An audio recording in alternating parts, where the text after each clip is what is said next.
Listen, I played in the NFL. I've taken enough shots to last a lifetime. And let me tell you this, taking a shot just to lose weight, that's not a smart play.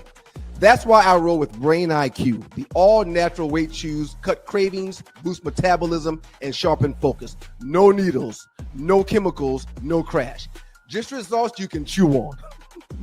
And Brain IQ is not just about weight chews. They've got a full lineup of all-natural products to keep your mind sharp, your body fueled, and your health on point. Skip the needles, choose natural. Order now. BrainIQHealth.com/REF/1LiveStew. Brain IQ Chews. Smart, natural, built for results.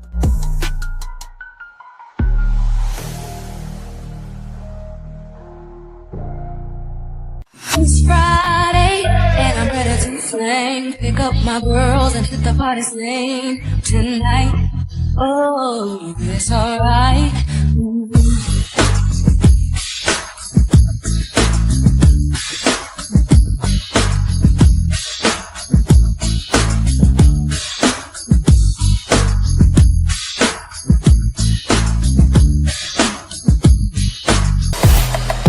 Stewart needed. And we've got to thank God every minute of every day. Good morning, world. It's your guys, the Two Live Stews. He's Dougie. I'm Ryan. But together, we're the Stews. And this is your Two Live Stews experience. Good morning. Yes. Good morning to Raymond Sutton, the 48-27. They're great. St. Louis wrong. Why not _2403? And today's honorable mention goes to someone that Doug and I care for daily. Tree, not so much, but the great Earl McDowell Jr. in the building. Good morning to all of them, and good morning to you, Dougie Stew. How you feeling this morning, sir? I'm good, man. You throwing darts already, huh? No darts. You know you do know that Tree hates Earl McDowell Jr.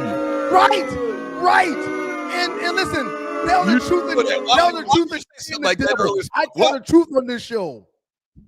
Why would you say something like that, man? Man, I'm great, man. How about you, sir? Absolutely fantastic. I got a list of things to get into before you set up today's show. Thank y'all for joining us. Shouts out to everybody at WGPR. Hot 107.5 FM HD2 in Detroit. The Sports Rap Network is in the building. Big things popping with those cats at the Sports Rap Network. We appreciate y'all. What up, though, Detroit? Yeah. Before you set up the show, a few things I want to say. Let me just say this, man. The reason I got the shades on early this morning, man, I had a couple of cocktails yesterday, so good for you. Eyes extra droopy today. I'll tell you about why I had the cocktails. At home or where? Back in Atlanta. Well, real quick. Okay. Shouts out. Happy birthday to my boy Ron Simmons. Geechee Ron. Good morning, Ron. Good morning, bro. He had a little the young old bros. Good morning, bro. He had a little set out at the former Sharon Showcase. I don't know what they call it now, but it's over there in Decatur. They don't call it Sharon Showcase now. No. But he had a little birthday party, him and another dude. He turned 57, I think. Okay. Me and the man go back to Foot Action USA, our very first jobs out of college. Wow. 1993. Chucktown, Charleston, South Carolina, Citadel Mall. That's my 50 grand. Happy birthday, Ronald. Happy birthday, Ron. All right, before we get started, real quick, okay, before you set the show up. Falcons fans. All right. Oh, I forgot to load the darn jersey. Falcons fans. I'll just do it like this since I forgot to load the jersey. I'm wearing Falcons paraphernalia because I want to make sure that you understand no matter what is said on this platform today, I have no beef with you. I have no beef with y'all. I come in peace, Falcons fans. I come in peace. As a matter of fact, I come in peace to the extent of this. That's Brian Scott. That's our cousin. Yeah. Falcon, Brian Scott. Okay? His name is on the back and all. B. Scott, 24. I like to think that he wore 24 because, I wore it in high school and in college, and he played ball also and came up, I think my influence made him get the number 24. But if I'm wrong, I'm wrong, and I apologize. You about to ask a question? No, I was going to say, do you realize that Brian played more years in Buffalo than he did in Atlanta? Yes. Did you realize that? Yes. We had a little we were together this past summer, a little business excursion, and I looked up I was telling somebody about him, and I looked up his Wikipedia, and I believe that he had more years in Buffalo than he did in Atlanta, which Atlanta drafted him. No question. But why are you apologizing to Atlanta Falcons fans? I didn't apologize. No, I ain't apologizing for nothing. It sounds like you're apologizing before you even have to apologize. You're just getting it out there. I am under the impression. Doesn't have anything to do with Kevin Stefansky, does it? I am under the impression that I will be saying some things today that aren't liked by Falcons fans. And I want y'all to know By some of them. I have no beef. You're going to say some things today that some of the Falcons fans are going to take umbrage to. Speaking of the Falcons, while doing some research this weekend, I went down a rabbit hole. Did you know that Tyreek Hill is from Pearson, Georgia? Did you know that? Yeah. Oh, I mean, damn. Where'd you think he was from, Florida? I thought he was from Florida. Yeah. Because he got kind of like a Miami attitude. Like he the best, he the greatest athlete in the world. And then he played for the Dolphins. While talking about Tyreek and going down that rabbit hole, Tree, can you come on? Good morning. Can you come on, Tree? Yeah, I won't have you here long. You're muted. Your mic is muted. You must have turned it off. Hi, good morning. I probably did. Good morning, Tree. Good morning. Tree, while going down a rabbit hole with Tyreek Hill, I read that a judge has denied Keita Vaccaro's request to raise her child support from Tyreek Hill from $5.5 thousand per month to nearly $38,000 per month. Wait, $5.5 thousand, $5,500. She gets $5,500 a month right now, and she went to the judge asking for $38,000. $5,500 is very low, I thought, in relative terms. For that, yeah. Very low is $5,000. Yeah. But again, and I've said I'm gonna start pushing out some of Doug's from the Doug Stewart show stuff. I used to get in trouble. He used to get upset with me, but I've said this before. Her lifestyle, the lifestyle that he started her off with, she should still be able to maintain that. That's a lie. That's a lie. He laid down. Yeah, she should have. He got on top of her. She should have done what he was asking her to do if she wanted to keep that lifestyle. Wow. Tyreek voluntarily paid over $700,000, including $500,000 in legal fees, $100,000 for a car allowance, lump sums, child support, nearly $20,000 per month for her condo. The judge pointed red flags to $198,000 Bentley purchase that Ms. Vaccaro made. Wait, you got to turn that in. See, you did not lead with that. You led with what led me to believe. I get to lead. I get to lead with what I want. Well, that's going to make me change my mind about my former. She out there buying Bentleys, and you want her to get more money? She should keep the lifestyle. Now, all I'm saying is this. The reason why I brought this up before we move on. It's very, very strange you just brought this up from nowhere. Go ahead. The last two shows, it has been presented that men should not receive any alimony. And my point has always been, when the shoe was on the other foot, y'all will fight tooth and nail to say she deserves this, she deserves that. She buying Bentleys with that man money. Stop it. Well, Tree would say that she's used to driving Bentleys, so she should have a Bentley. Is that right, Tree? Well, I would, but again, he told the story as backwards. Like, lead with all of the facts before you get my opinions. Now, $5,000 is still really cheap. Right. You know, I got a good chunk from a regular man, Right. like not a celebrity. So is Tyreek an alien? I'm confused. Is Tyreek an alien? I'm saying 5,000 feels low to a girl that got half of that every month. Hey Tree, good morning, and I hope you had a great weekend this morning. I did. Thanks for asking. Looking forward to a great show, Tree. Looking forward to a great show. That was on your heart, huh, man? Well, we talked about it for the last 2 shows, and it's not fair for so-and-so. Mary J got to pay him. Well, the breadwinner typically has to come out their pocket. And no one's up in arms or no one's pissed off when the woman can go buy go spend 200 grand on a Bentley, but she's seeking $38,000. Like, listen, so I went through the whole child support thing. I know. I remember. And that's one reason why I feel so strong about it. I remember that. And, yeah, man, I've always felt like you should have itemized receipts. I'm talking about the mother. The mother should have itemized receipts every month of what they spent on the child, and that's what you should get. Yep. That's what you should get. Not for your Birkin bags, not for your red bottoms, not for that. Nothing. Like your utilities, the house payment, whatever. The child lives in the house. Well, that's true. Y'all should split that. Right. Any money that goes towards a child, you should come up with that tally, and I should send you half of that money. Yep. That's it. All the other extra stuff, that shouldn't be part of child support. The football has been great this weekend. This is the Two Live Stews, Doug Stewart, Ron Stewart, Two Live Stews experience. Before we get into some other things, the football has been great this weekend. He is not an attractive guy. He is paying for the camera.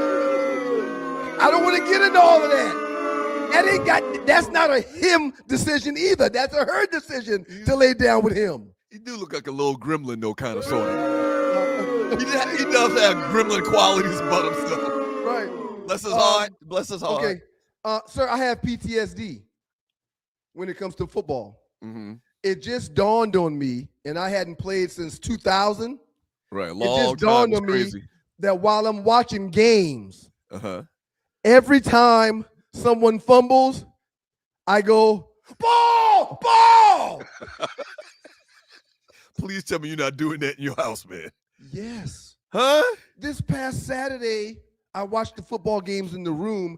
JP was in the room sleeping, and every time the ball hit the turf, there was nothing I could do about it. I scream out, ball, because you're trained to do that in the National Football League. You're trained to do that in college. You're trained to do that in high school. Listen, I didn't know you were going to say that. But you know what? Every single time a bad pass is thrown and I think a defensive back is going to make a play, I scream out, Oski! Oski! And I haven't played defensive back since band football. Hey, man, that's PTSD. Oski. They put so much stuff on us that we have to remember and that we have to do. Even though when you're not playing ball, you can't shake that stuff down. No, don't call it PTSD. Call it, just repetition, man. Okay. Just repetition. Right. Speaking of which, shouts out to Kobe Durant, defensive back for the St. Louis Rams. Oh, not St. Louis Rams. I'm almost done, too. The Los Angeles Rams, 2 INTs last night. Guess where he went to school at? South Carolina State. Oh. Shouts out Bulldogs. To the team for the I keep wanting to say St. Louis Rams. Bulldogs. The Los Angeles Rams, Kobe Durant. Big game last night. Falcons fans, quick reminder, I have on Falcons paraphernalia. And I come in peace. All right, Doug, before you set the show up, 2 more quick things, all right? I finished watching His and Hers. It's only 6 episodes. And all I'm going to say is, wow, y'all got to watch it. Y'all got to watch it. What channel? What streaming service? Netflix? Netflix, I believe. It's Netflix. But I fell asleep on it a couple times. Ended up watching it with the wife this weekend. And, we talked about it last week. Very good show. And my last thing, before you get into setting up today's show, the kids today are just different. Miles comes home Friday. He's a skateboard guy. He's an X game guy. There's a couple of skateboard shops that he goes to and he frequents here in Columbus. One of them has a concert monthly where local bands will come and play. Miles gets home after school and goes, hey, Dad, would it be okay if I drove to the skate shop this evening? I said, what's going on at the skate shop? He goes, oh, one of the bands, local bands is playing, bands called so-and-so, so-and-so, and me and a couple of friends are going to meet up there. I'm like, Miles, I've taken you there for the last 2 years, like monthly. I think it's really cool that you want to drive yourself to the skateboard shop to watch the bands this evening. What time is it, Miles? He said it was going to start about 7:30. I said, son, yes, you can go. Please be careful. He goes, okay. That was 3:30. At 6:30, he comes upstairs and says, remember now, new car, just got a license a week ago, 2 weeks ago, got his own liberties. I'm giving him permission to go to this concert with his friends. 2 hours later, he comes upstairs. Hey, Dad, I changed my mind. I don't think I'm going to the skate shop tonight. I said, oh, you got better plans? He goes, no, I'm tired. I'm just going to stay home. The fuck? Really? He's much more responsible than we were. I would have left just to leave, right. Even if I didn't want to go. There's nothing y'all could have done to keep me out them streets. Miles said, I'm good. I'm tired. I'm going to stay home. Let me ask you a question, man. Question. And listen, don't take this the wrong way. Okay, yes. So are you telling me, like when you were in high school, they had the jocks, they had the nerds. Yes. They had, I don't know, people in the agriculture club. They had people in the Dungeons and Dragons. We were talking a lot about Dungeons and Dragons lately. Yes. Is Miles part of the skateboard boys? Yes. Not only his little clique are all guys that walk around with them big ass baggy jeans. Yes. And they have a skateboard under their head. Yes. In a book bag. Yes. And like Kanye West, like the book bag boys, like Kanye and them. And his rock band comes over here to practice weekly because he's the only one in the rock band that has his own set of drums. So his rock band comes over here. And as a matter of fact, they're coming today. They're going to be here tonight while I'm watching the game. He's part of a rock band? That he started. He's not Kendrick Lamar. Kendrick Lamar, he is not like us. He's different. My nephew. And I love it. My nephew is eclectic. He's awesome. He's eclectic. Man. He's just a different dude. I took up the whole first segment. I'm sorry, sir. Please do what you got to do. I'm sorry. When we get back from the break, man, we're going to talk about Kevin Stefansky, your new head coach in Atlanta. Your new head coach. My God. I thought you had to show proficiency to advance. You had to show proficiency to advance to the next section. Yes, that's what it used to be. All right. Falcons fans, I come in peace. I got on Falcons gear. I come in peace. How you shit the bed?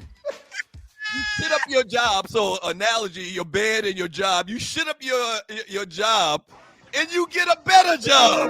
That's out to the people to WGPR Hot 107.5 FM HD2 in Detroit. Y'all keep it locked, man. We'll talk about the Falcons' new head coach up next. My Lord. Listen, I played in the NFL.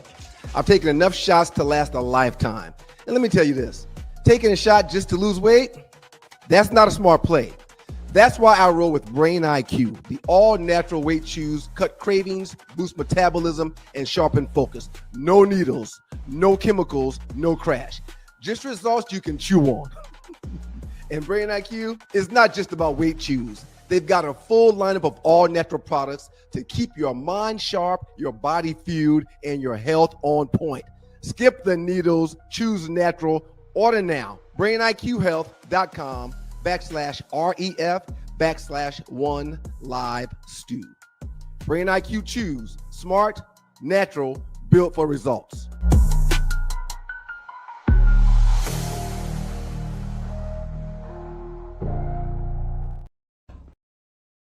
Bro, what the fuck? Bro, don't nobody want this ugly ass nigga, bro, man. Get your ass on, bro. The Atlanta Falcons do not fuck with the city, bro. Y'all nigga went and did that, bro, on 32, bro. What the fuck, bro? All the shit you did to Shador, bro. We don't want your ass, bro. We want Shador, ugly ass nigga. The fuck? Then y'all done went and got mad at the fucking VP. And this the first decision you gonna do, nigga? What the fuck is going on in the city? See, that's why I be over there with the Hawks, bro. They don't do stupid ass shit. I mean, they might do some questionable shit, but they don't do stupid ass shit like that. But you crazy. Hey, bro, go get Shador, bro. We don't want your ass, bro. The hell? Bro, man, what the fuck y'all nigga beat? Nigga, no wonder I woke up with my head itching, bro. No wonder it feel like I got mane in my head, bro.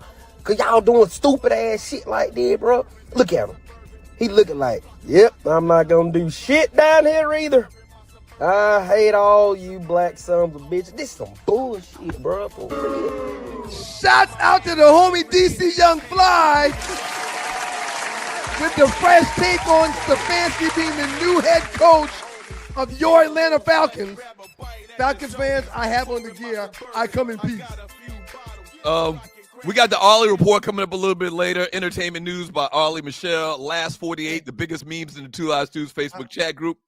I ate up the first segment, so I'm going to say one. After you finish doing what you're doing, resetting, I'm going to say one thing, and then you go ahead and take off. But you go ahead, and then I'll say the one thing, and then we'll finish. I can't wait to talk about this. Check out twolivestewstore.com. That's twolivestewstore.com. And also, if you'd like to donate to the show, we would greatly appreciate it. Look to the bottom of the chat to the right. And depending on when you're watching the show, there's a dollar symbol or a heart symbol. Click on that, and you can donate to the show. $5, $500, $5,000. Once again, we would greatly appreciate it. Sir. Okay, sir. Mm-hmm. I tried to tell you Matt Ryan was not the man for this damn job. Wait, I didn't say he was the man for the job. That's not the debate we had about Matt Ryan. Nope. I don't want to hear it. No. Wait a minute. You're trying to make this sound like I agreed with them bringing on Matt Ryan as this I tried to tell you that he was not the man for this job. I tried to tell you that this was the kind of things that was going to happen. I tried to tell you he did not exhibit the leadership qualities as a player that you want to turn around a few years after he leaves and give him a job he's not qualified for. I tried to tell you he wouldn't push back. He would not make the right decisions. And this is just the first of many screw-ups to come for Falcons fans. How you got the job title of, what's he, president of football? Yes, president of football operations. A made-up title, okay? And I think that's the basis of my whole point is they made up a title just to bring him back into the organization, to be a figurehead, to be out there as the guy that's making these moves. We love Matt Ryan, so if Matt Ryan does it, the fan base is not going to get that mad. That's the whole mindset. The made-up title now has allowed you, not you, Falcons fans, the made-up title has now allowed Falcons fans to bring in a new coach that was worse than the coach they fired. Not only that, you bring in the coach and you still don't technically have a GM. Now, it appears that Matt Ryan is the GM based on how this went down. But you bring in the coach without a GM, after going through what we've gone through over the last couple of years, you bring in the coach before. Here we go. Kevin Stefansky and Raheem Morris comparisons the last two seasons. Look at this. 8 wins for Stefansky, 26 losses, 16 wins for Raheem, the Dream, and 18 losses. 47% winning percentage compared to 23%, man. Like DC Young Fly, what the fuck? Let me say this one thing. Let me say this one thing before I forget it. Yes. In all of the talk about the Falcons getting rid of Raheem and interviewing people, and this guy's as a candidate, the Falcons have this relationship. I don't remember in the last 2 weeks since he's been fired that we ever considered or thought they were going to hire Stefansky.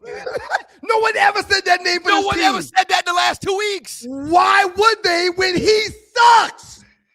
Let me say this, man. Let me say this. This may ultimately end up being Arthur Blank's best hire yet. What? It may be. It may be, man. It may be. It may be.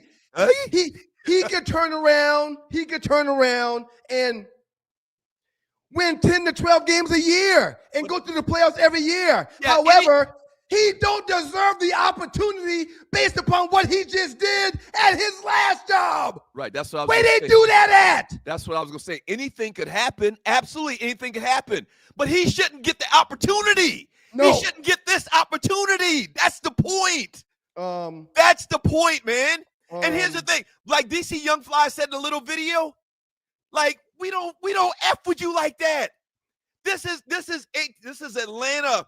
This is the home of Deion Sanders. He's probably either one or two as far as most popular players to ever play for the franchise. And you bring in the guy that shit all over his son, I don't think has anything to do with race. You bring in the guy that shit on his son, on Deion Sanders' son for an entire year. We don't F with you like that, bruh. You go Flacco first, who I was in favor of over everyone else. I'm not going to back down on that. Going Flacco to start the season was the right decision because of his body of work. You say, oh, this isn't working. Let's go with this Gabriel guy. You bring in the Gabriel guy and he's terrible, and you leave him to be terrible, and then he gets hurt. Thank goodness, but I hate to say that. So you're forced to bring in Shador. It was a shit And show. clearly everybody, after Shador takes the starting spot, everybody sees that had Shador had the reps in minicamp, had Shador had the reps in training camp, had Shador had the reps in preseason, the season probably would have been entirely different. But Kevin Stefansky is the one that mismanaged the assets. Right. So you bring him here? I agree. Here's the thing, man. We love Deion. So we look at Shador. I think a lot of the fan base, a lot of Deion's fans, once again, there's a connection between Deion, his son, and the city. That's not good for publicity. A lot of fans in this city are probably going to look, or probably have been looking at Shador kind of like our nephew. You see what I'm saying? I see 100%. We kind of look at this guy as a nephew. So you bring the guy in that shit on him for an entire year. And here's the other thing about it, too, that's bad. It's just bad all the way around. The other thing about this, too. There's nothing about this that is copacetic. There's nothing about this that is good. Nothing. Listen. A lot of the players on the team that watch what happened in Cleveland this year and how they dragged Shador the entire season and made him grovel and basically wanted to make him get on his knees and kowtow and humble himself. A lot of the players on this team watched that this year and didn't like it either. So they're going to have some type of perception about this guy when he comes into the locker room already established. In their mind, they could be like, this the guy that shit on this dude the entire year. We ain't dumb. We watched it just like everybody else. So you brought a proven loser in. And yes, he won Coach of the Year 2 times. Yes, he took the Browns to the playoffs with 5 different quarterbacks at one point in time. Yes, I'm not saying he's going to lose and he may not win. But what I'm saying is the last 2 years, he went 8-26. Listen. And you don't give him another opportunity with your franchise after showing you the last 2 years. He couldn't do it. I'm going to take it further. Do it. I'm going to take it a little bit further, and you're watching the Two Live Shoes experience. You just kind of like listed his accolades. You're right. Maybe he does deserve another opportunity. There's a lot of coaches that didn't do well their first time. Wait, no, as a coordinator, not as your head coach. Hold on. I'm going to take it a little bit further. There's a lot of coaches that weren't successful their first time out, came back the second, third time, were much better. The name comes to mind, Bill Belichick. I understand that. Maybe he gets a job somewhere else, but not in Atlanta. That may work. You may be a franchise that he could work for, but there's just too many bad components to this deal to bring him here to this city with the background, with Deion. It just doesn't make sense. When they were talking about all the talking heads were mentioning Stefansky for these other jobs, and I kept saying, that's just these people trying to look out for their people. Right. How are you mentioning Kevin Stefansky for one of these 9 jobs when he's leaving the Browns after winning 8 games in 2 years? How the hell does he get the gig? He has to be a coordinator to show proficiency to get another head coaching job. Once again, in the last 2 weeks since they fired Raheem Morris, I haven't heard his name come up one. No fan even said that would be nobody from Atlanta even thought that. And this is your boy. Put the meme back up with Matt Ryan tree, and you're watching the 2 Last Tuesday tree. Yeah, this is your boy first. I tried to tell you major decision. I tried to tell y'all. We are thrilled to land a lead by example leader.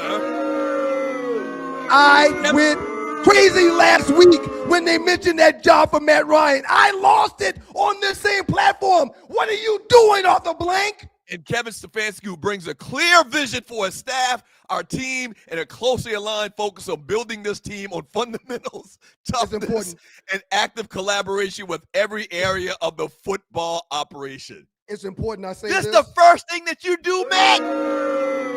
It's important I say this. This is the first thing you do, Matt, when you come back to the organization. This is what you do? It's important I say this, okay? He ultimately might win. However, I told y'all, I'm not an I told you so guy. I am not. But damn it, I told y'all that was a terrible hire. And listen, everybody said, oh, okay, well, when I posted that on Facebook, okay, Ryan, well, who would you want? A, I didn't do the research to hire the coach. But B, if I couldn't get Harbaugh, if I couldn't get Tomlin, then next in line, I'm going to NFL.com, I'm pulling up standings, and I'm looking at every team that won 12 or more games, and then I'm going to contact their offensive coordinator and their defensive coordinator to start. Mm-hmm. That's my starting point. Mm-hmm. Right. But there's no way in the world where I'm going to bring a guy in or even consider a guy that has won 8 games in the last 2 years when the guy we just let go did infinitely better than that. You know what, man? I told you Matt Ryan was a terrible hire. You know what, man?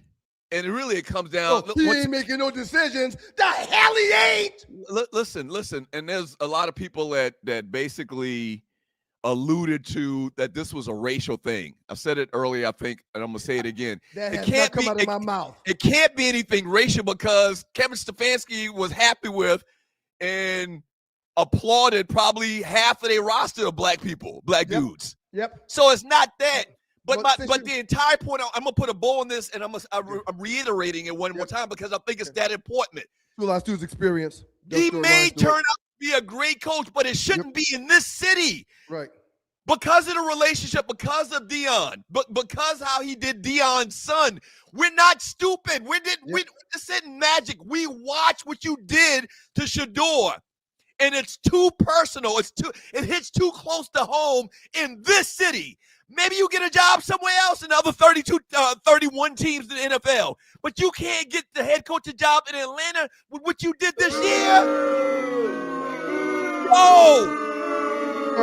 It's the Falcons falconing. This is the type of shit they do for the last 30 years I've been here. You just mentioned race, and that's something that has nothing to do with my thought process. However, where does the Rooney Rule come in play? What's the purpose of the Rooney Rule? The Rooney Rule states you got to give one ninja an opportunity to interview for your open position. Did they do that? Maybe they did. We haven't heard about it. Maybe they did. And what they usually do for that, they just grab an assistant that they know they're not going to give the job to, and they interview him for 30 minutes and tell him he can leave. That's all they do. But when that assistant comes in, if he wows them a la Raheem Morris, he may end up with an opportunity. Or the word may pass from this management to another management. Hey, we talked to that ninja that was the defensive coordinator for so-and-so, and he did an outstanding interview. If you want to apply or abide by that Rooney Rule, I recommend you talking to him. Then that ninja goes in there, and they're like, oh, this ninja knows what he's talking about. This ninja's got a plan. That's exactly what happened with Mike Tomlin 19 years ago. Now, it's a little different because the Steelers, the Rooney Rule, okay, the owners of the Pittsburgh Steelers forever, it's a little bit different with them. It's a little bit more sincere with the Pittsburgh organization. Mike Tomlin came in, and when Mike Tomlin got the job and they announced it, nobody knew who Mike Tomlin was. But you're right. They probably brought somebody in and they interviewed him for 15 minutes. They knew good and well they weren't going to give him to suffice the Rooney Rule. And you're right. They're supposed to interview at least one black candidate for every head coaching job in the NFL.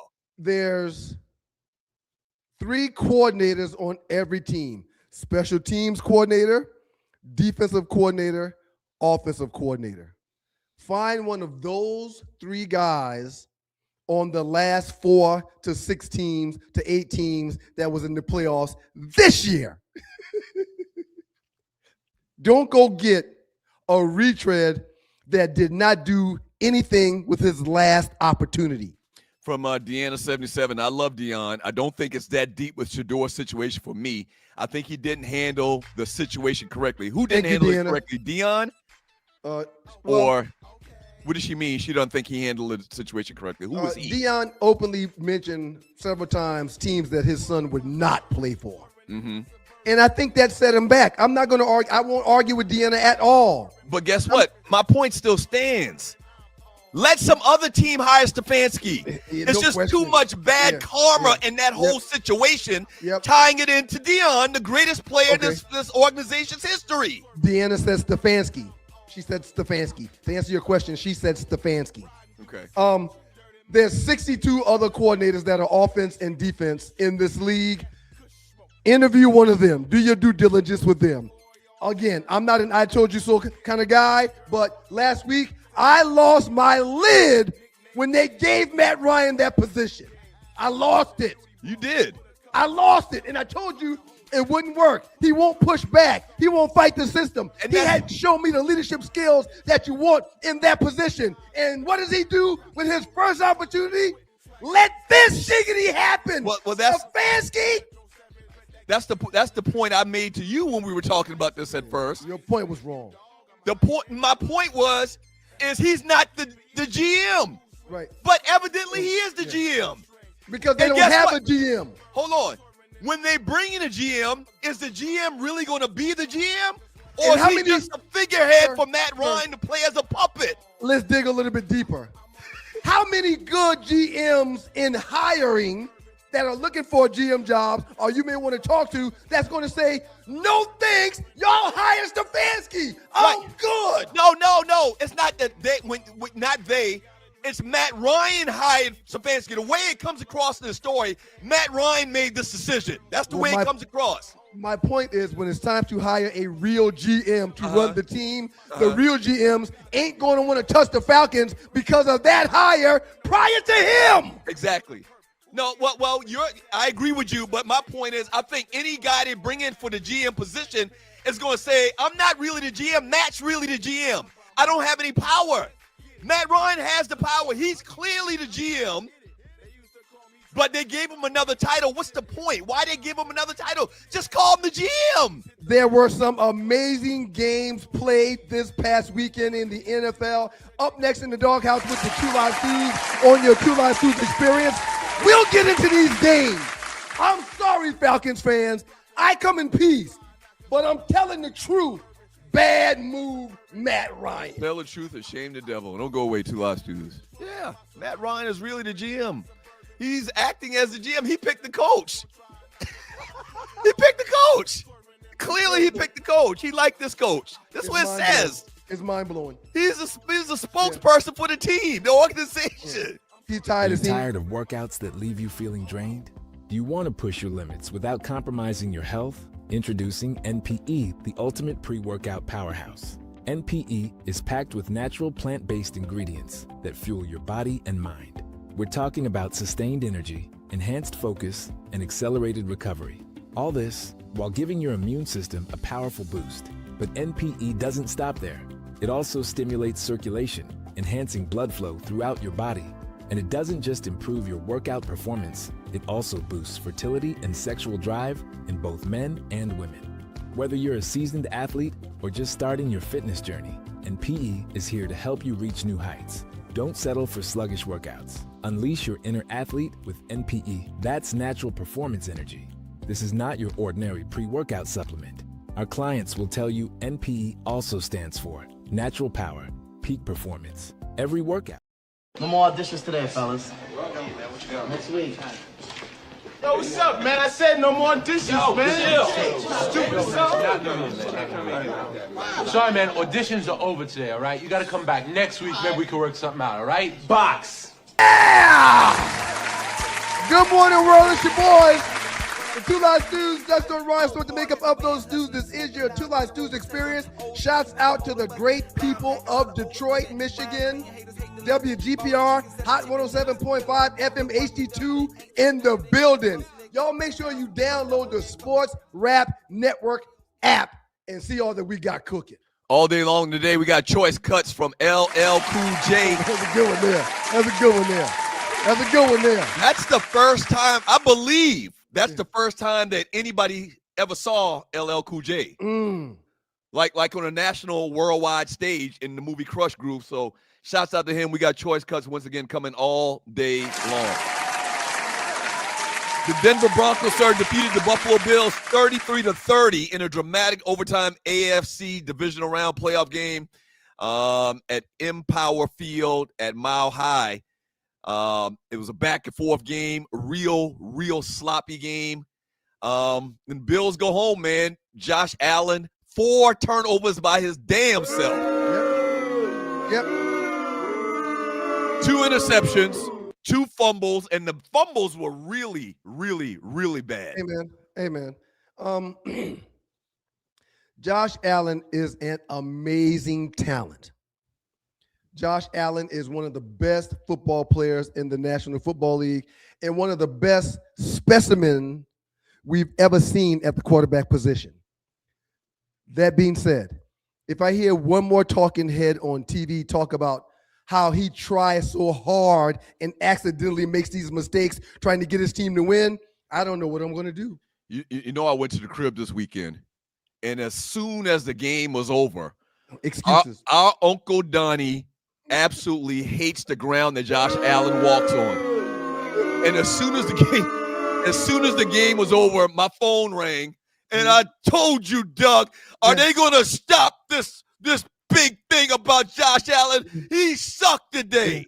Yeah. I was like, Donnie, you're right. He had a horrible day. Listen, I took the Denver Broncos in that game because Buffalo was beat down.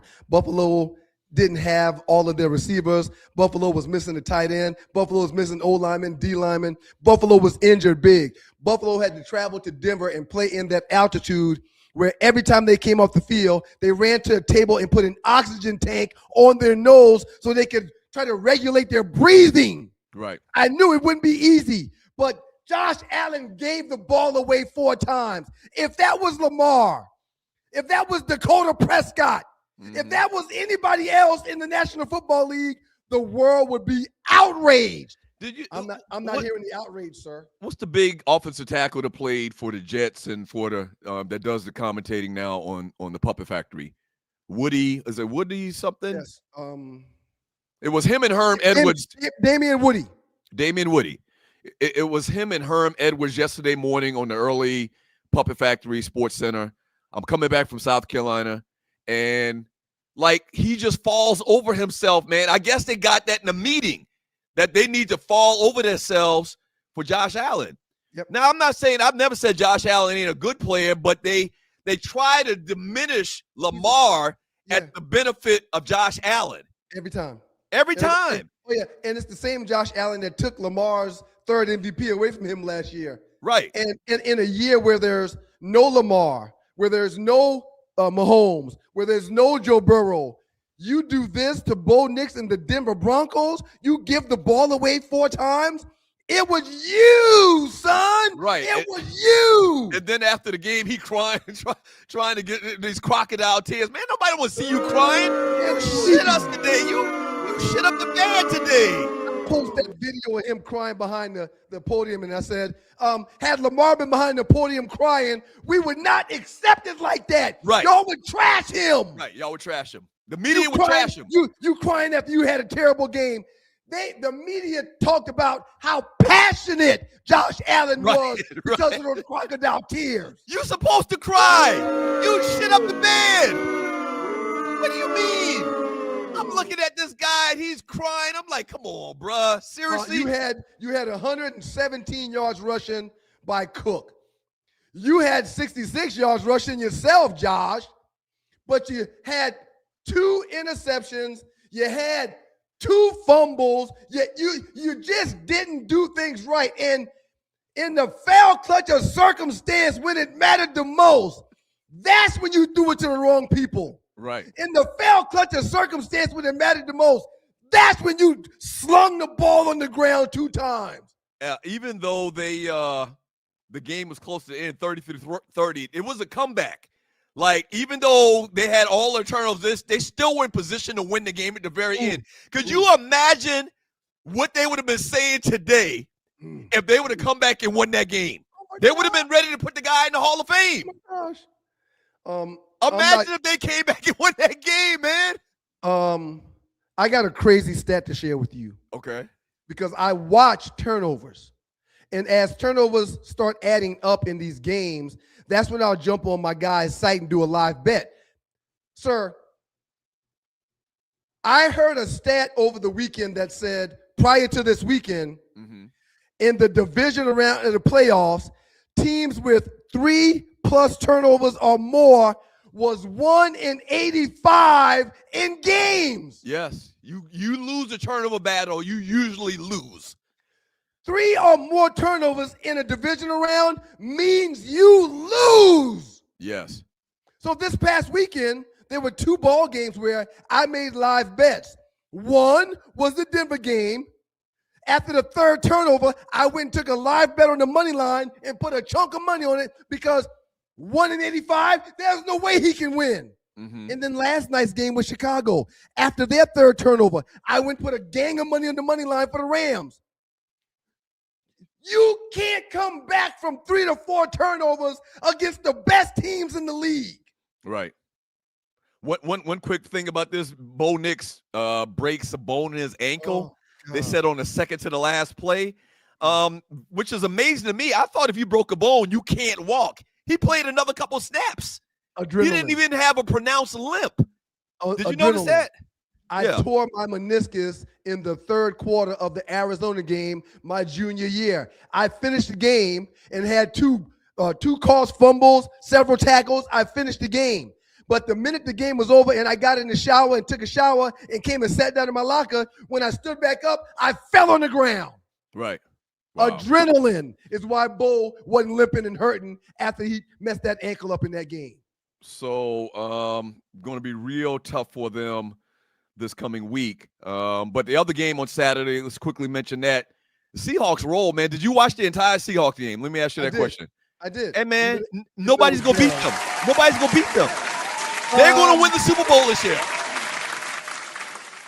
Nobody is going to beat the Seahawks this year. 41-6. They dragged the San Francisco 49ers. And if you watch the game, they can run the ball. They can throw the ball. Their defense looks like kind of like the Legion of Doom, old school Seattle Seahawks team that won the Super Bowl. I don't see a team beating them. And I'm not being prisoner of the moment. I watched that game very closely. I don't see them losing and not winning a Super Bowl this year. What say you? They're the number 1 seed in For a the reason. NFC. Yeah. Right. Right. I'm blown away that you were surprised. I'm surprised they beat San Francisco like that, though. It's still a pro team. San Francisco still won a lot of games to get to that position. San Francisco is still a mash unit that doesn't have a starting wide receiver, doesn't have a starting tight end.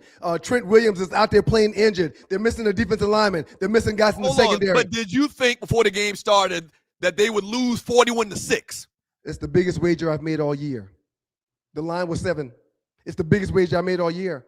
Me and Dante talked about it all week. There's no way in the world the 49ers were going to travel to Seattle as the mass unit they are and have any success versus that defense. That's one of the best defenses in the league. 41-6. Did Yeah. you think they were going to beat their ass like 41-6 though? Sir, it's one of the games where I considered, you know how you can buy points down? Right. So if the line is 3.5, you can buy it down to 2. You can buy it down to 1.5. They also have the opportunity for you to buy it up to make more money. Mm-hmm. That's one of the games I considered buying up Mm. because of that defense in Seattle. Kenneth Walker, the third rush for 116 yards and 3 touchdowns.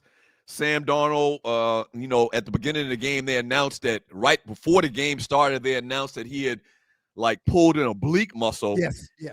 He only threw for 124 yards, but it was efficient as hell and 1 touchdown. Yep. And that defense, man, they fly around the ball.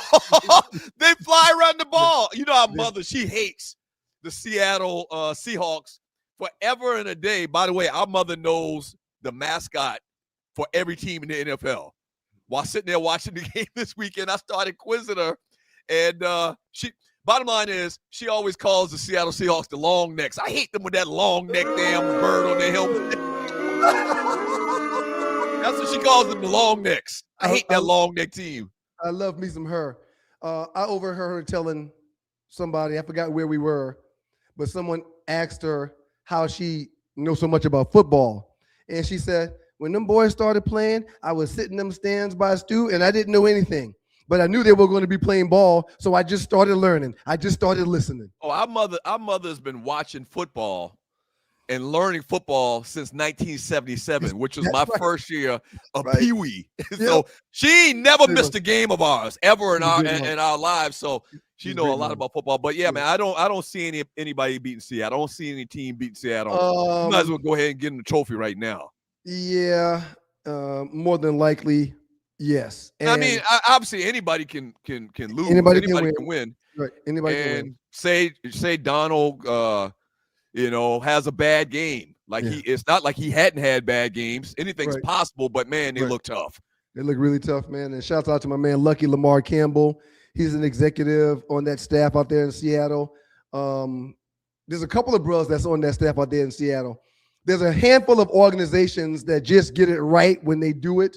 Mm-hmm. And Seattle's one of them. They always have been. Yeah, what's the Tennessee Tech, bro? Is it Tennessee Tech? He's from Orangeburg. When we went out there, were you with me? No, I think it was a business trip. I went out there, and he gave me a whole tour of the facilities, the Seattle Seahawks facilities. This is when I can't remember his name right now, but you might come up with it. I'll come up with it during the break. But yeah, give me a second. I'm looking for. You know what I'm talking about? He's from the Berg. Yep, I just spent time with that bro. Me and the fam went out there last December, and that bro also spent time with me and Lamar. Gave me a tour of everything. I don't believe I can't think of his name. It hurts my heart. I can't think of his name. Mm-hmm. You mentioned, and I hate to switch the subject real quick. Mm-hmm. Mo Kelly. His name is Mo Kelly. Mo Kelly. Right. He actually played a year for the Seahawks. Yep. Probably 15 or so years ago, maybe even longer than 15 years ago. He's been there about 18, 20 years now. And he was part of Pete Carroll's staff when Pete Carroll was there. But I think he's actually, you're right, I think he's still on the staff there at Seattle, and they look dominant, bottom line. You mentioned Denver just now, and you mentioned Bo Nix, how he will be having surgery on his right ankle tomorrow. He's done for the season. He's done. Nothing they can do about that. Jarrett Stidham is his backup. He's a qualified backup. He's a strong number 2. He's a guy that has started several games in the National Football League. He's a guy that's won. Would you put money? Look at that. I didn't even know Triple Platinum Batmite was posting that. Very good treat. Outstanding work. Would you put money on Stidham to win this game this coming weekend? They talked about I don't know if it was the only start. Oh, it was his first start. It was his first start in the NFL when he was still with New England. He was drafted by New England, and when Tom Brady went out with a knee injury, I believe he won 5 games that year. Not only that, his first game, he threw like almost 400 yards. I think they said 360-something yards. 360 plus yards. And 3 touchdowns. So answer my question. Would you put money on Stidham to win this next game? No. Hell no. Hell no. They're going to bring the house at this guy, man. They're going to absolute bring the house at this guy. Hey, man. He might be the reason why I put money on it. Mm-hmm. On the other team. No, on Denver. Oh, you think that he can get it done? Denver's another one of those teams that has a great defense, and if he just manages the game and doesn't turn the ball over like Josh Allen, they'll find themselves in a position to win. Mm-hmm. You think so, huh? Jared Stidham, man, he's a number 2. He's a career backup, but he's one of those career backups that gets a contract when he's with the team. So a little bit later in today's show, we're going to talk about the other 2 games from Sunday, the Texans and Patriots, who and the Rams and the Bears. We talk about the Patriots. The Patriots is the team that Jared Stidham and the Denver Broncos are going to face in the championship, the division championship. No, the conference championship. That's right, AFC, NFC conference championships. Remember we used to have the AFC, NFC parties? That's what's next weekend. I remember. Yeah.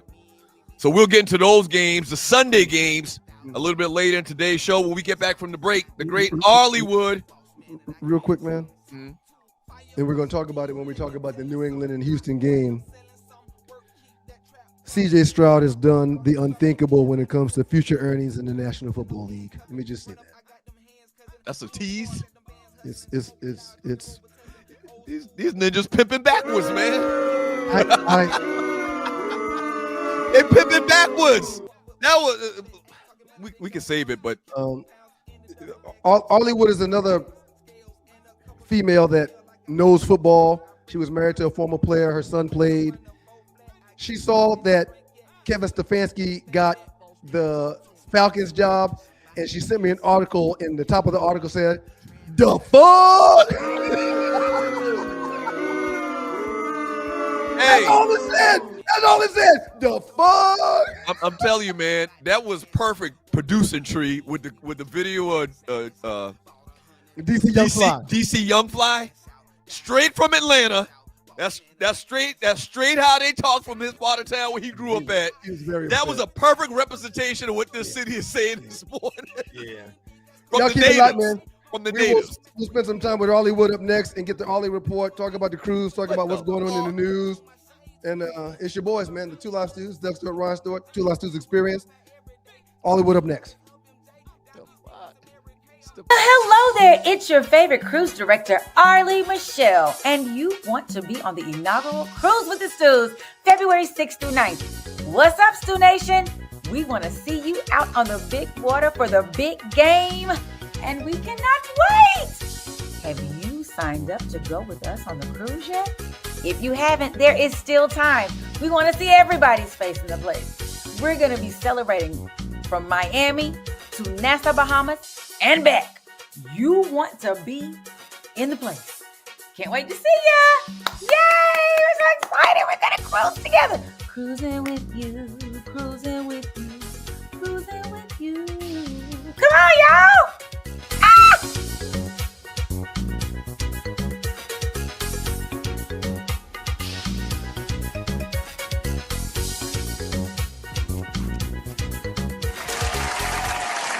Welcome back to you boys. I'm sorry, you guys. Remind me to talk to you about that. The Two Live Stews. Somebody call you a boy? Yeah. Somebody call you a boy? He ready. Let's go. What's up? Good. Great Arlewood. Good morning, Arlie. How you doing this morning? Good to see you, Arlie. I need a good tune-up. Remember the boys used to call it a tune-up? I need a good tune-up to see if these hands still work. One of my female classmates on Facebook, in a message to me directly, mentioned, "You and your brother, you boys do a great job." What? And I responded to her, "You should not call black men boys." Goes back in history, and I sent her this whole thing, and she replies, but she said, "You guys call each other boy every time you do your show. I watch your show. Y'all refer to yourself as boys." I said, "You do not call grown men boys." To quote the great They call white men that. No. To quote the great Michael Evans, boy is a white racist word. Tell him, Michael. Yeah. Hey, Ollie. Ever since that back and forth with her, I've been trying to say you're guys, the two live stews. You know, she didn't mean anything, but still. Yeah, she ain't mean nothing bad, but you never know. You boys. That's cute. Coming from a man, though. Hey, we gonna step outside right quick. Wait a minute. Is that your wall in the back? Are you home, Arlewood? I'm finally home. You've been on the road for a month. Oh my goodness. Jesus. I told somebody, I said I left my house at the top of January. We done passed the middle of it and I'm still not home. Thank you, Lord, for home. Wow. When I tell you, I'm not leaving here. Am I? Somebody said, when do you have to go out again? I said, I'm not leaving this house. Nobody need to call me talking about somebody tried to get me out last night to come to this. They were having a party somewhere and I was trying. I tried so hard.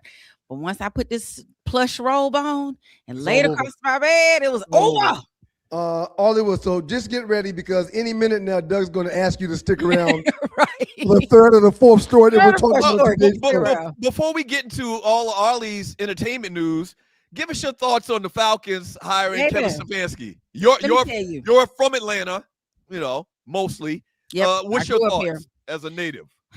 I just feel like what they was trying to tell us is we don't want to win. We got billions of dollars to play with. Y'all, people living in the streets, people hungry, people starving, can't get they food stamps and stuff. But we, the colonizers, we just got money to play with, and we gonna play in y'all face with this person who is petty. He real petty. Right, yeah. That lady, and maybe he's just trying to prove that what that lady said a long time ago when she cursed the Falcons for moving those two historic churches have been there 125 years plus. When she said, y'all ain't gonna never win another game. I guess Arthur Blank said, you know what? I don't want her to be right. So I'm gonna help her so that it just look like it's stupid stuff I did, not her putting this curse on us. Maybe that's what he's doing. Go ahead, Doug. No, you go ahead, Doug. Well, what I was gonna say is one thing, if you've been to more than one NFL stadium, and you've been to Atlanta, if you've been to a Falcons home game, you'll understand the culture. It's different in this city than anywhere else in the league, probably. I've been to a Houston game. They got a real big black population. And the point is the Atlanta Falcons culture, football culture on game day is very, very black. Very hip-hop. Very hip-hop. All People of that. tailgating in the parking lots. DJs, like it's black parties going on, and it's not like that at any other stadium that I've been to. I've been to Carolina, I've been to Detroit, I've been to a lot of stadiums. So you have to put that in consideration when you make any of these types of moves. You have to consider the black fan base in this city. And Ollie, there is certainly validity to what you're saying about these owners playing with these teams. All of these owners. This team, their teams is not their moneymaker. Nope. Their teams are their hobbies. Yep. They're billionaires from oil. They're billionaires from Home Depot. They're billionaires from IBM. They're billionaires from FedEx. Just pick a thing. So they just run it. The football franchises, even though it creates billions for them, it's just a hobby. Yep. And most of them never played. Most of them just like to watch these little fine as boy in Dallas was like, oh, and he fine. He probably got when he was talking about penis size and all that stuff, length and all that. He fine now. So he must with Jamie Foxx that time. Ooh, these people are very New Orleans is probably right there with the Falcons. Good call, Marvin Childs. Good call. New Orleans so excited right now. The Saints so happy that we picked this. They like, yay, good luck to you. Yeah, they know how big that rival is, and they just like, Okay. When I saw that, I didn't know it. I saw somebody else post them. I said, wait a minute, they probably just lying. Because last year they were talking about Tomlin had gotten fired and it was just circulating. So I'm Congratulations, Atlanta Falcons. Sincerely, the Saints. Right. I saw that in the chat. I was like, see, they already started. I can only imagine how many messages I'm gonna receive because they know while I started out as a Chicago fan as a little girl because of Sweetness. When we moved to Atlanta, I had to pick a team, and my daddy hates the Cowboys. He hates passionately the Cowboys and the Celtics. So you follow what you're watching. Mm-hmm. I gonna watch the Falcons. We're here. My brother has season tickets. My friends have season tickets. You're right, Doug. It is a very we have tickets. We could afford to go. I've been to Baltimore, LA, Carolina.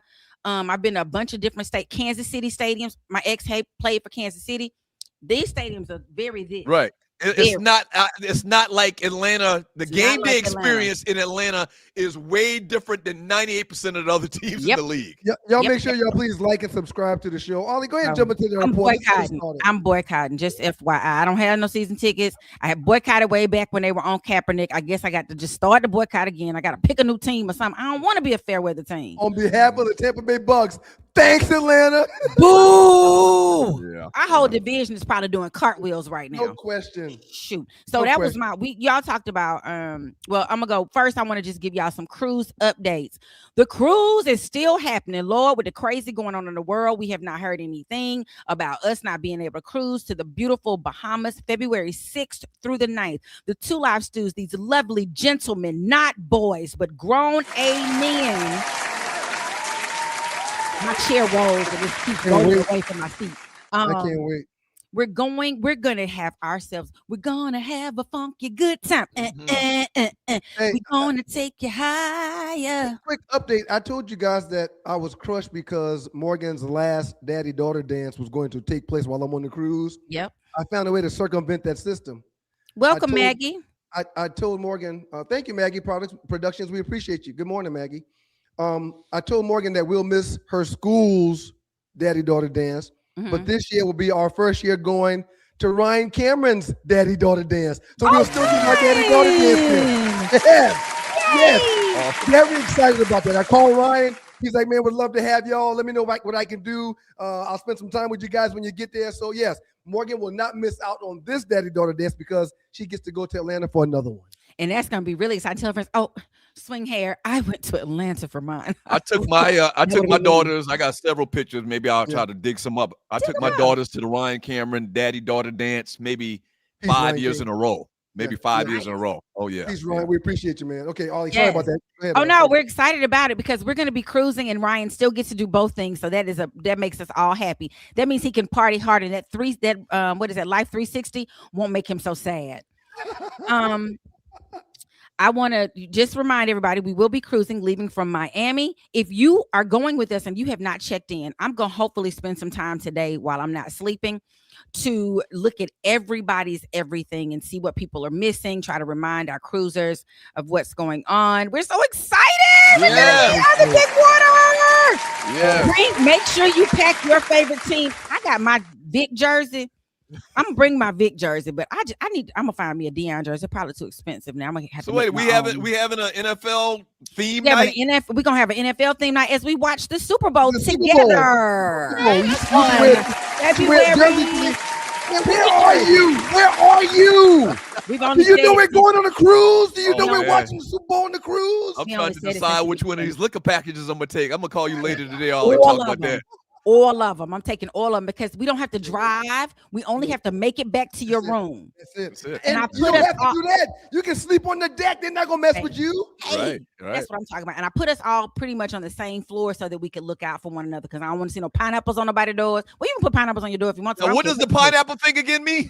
That means you're doing a threesome, swinging. Switching partners. Pineapples on the door. Okay. Pineapples on the door. And I want to remind everybody to eat and drink your pineapples. That's all I'm going to say. Anyway, we got birthdays coming up for the two live stews, you nation. If you are out there and you have had a birthday in the month of January, we send you happy birthdays because we love our stew nation. And today is the Martin Luther King celebration day, right? That's right. Happy birthday. It's a special rendition of it, right? Yes, give it to him, Doug. Bam. Happy birthday to you.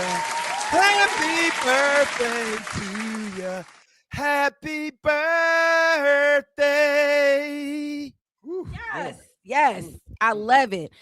I want to send a happy birthday to actor Shawn Wayans, who is double nickels today. I like Shawn Wayans. I like the whole Wayans. He's the least funniest Wayne out there, but I like Shawn. He is the least funniest, but he is the prettiest Wayne. Anyway, rapper and reality show star Lil Scrappy is 42 today. Lil Scrappy 42? Lil Scrappy is 42. How long can you go by the name Lil Scrappy? Like what age? He ain't little no more. He big. Right. That's what I'm saying. It's like Bow Wow took his little off. I don't don't know. It was a lot of lils, and they all unlittle. Right. I don't know. It should be a cutoff age. You should not be able to be little past 15, honestly. But anyway. Actor Ken Lawson is 50. Y'all know him as, remember the Parkers TV show? He played T. He was okay. College fan. So he is 50 today, and known for his work in film, television. He started out in music videos. Antoine, and I always say Fuqua because different people with that name, they either Fuqua or Fuqua, is 60 today. Okay. Shout out to him. We will celebrate birthdays January 20th, which is tomorrow. Rapper, actor Joey Bad, ASS. He stylizes it with the 2 money symbols. He's 30. He will be 30. Margaret Avery will be 82. Doug, I thought about it. Tweet's birthday is coming up. I think you should date Tweet. I think y'all would be cute together. You like Tweet? Yeah, you know the singer now, Tweet. Who is she? I've heard the name, but is she part of a group? Is she? No, she was a solo singer saying, give me her number 1 hit. My word up into my face. All right. You hook us up? You know her? I don't know her, but I'm gonna see what I can do because I thought about her birthday's coming up, and I said she and Doug would be cute together because she got that pretty brown skin like Kelly Rowland. She's pretty, honey. Pretty dark skinned lady, no question about it. Pretty. She's pretty for any color. Her real name is Charlene Keys, Doug. Charlene Keys is her real name. Look up, Doug. She got a cute haircut. Her daughters are grown. Her daughter grown, so you ain't got to worry about raising nobody. Oh, I forgot. She is kind of tall, so she probably don't like people that's under 5 foot like Doug. She was dating Jamal Bryant. They the same height. No, Jamal. I seen Doug standing by Jamal Bryant. Jamal Bryant's got Doug. Really? Ignore him. Go ahead. Anywho, Hakeem Olajuwon will turn 63 on the 21st.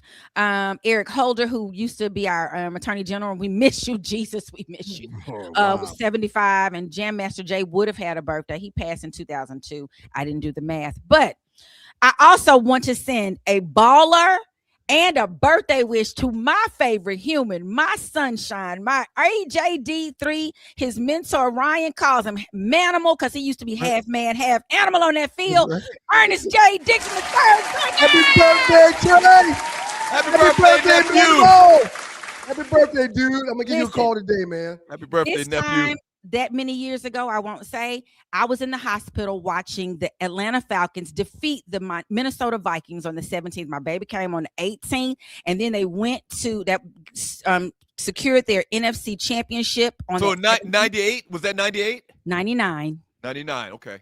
And then they lost to the Denver Broncos in the Super Bowl. It was the 98 Falcons season. 98 season, but we didn't play until 99. Right.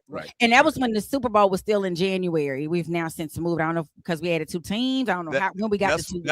That's when we beat the Falcons. Oh, not the Falcons. That's when the Falcons beat the Vikings. You just said it. But the big thing about that game was the kicker, and I can't remember the kicker's name right now. He hadn't missed a kick the entire year. And then in that game, he missed a kick, and the Falcons went to the Super Bowl. Yep. It was Kismet, and then we lost 34-19 to the Broncos. But it's okay. We went. So shout out to him. He gets a ball award for because I didn't have nowhere else to go but watch that game. And I think his presence helped us win. Woo-woo! Then we didn't win, but that's okay. I was at home by then. So shout out to my baby. Story number 1, T.I. is back, baby. He is back. Rubber Band Man is back.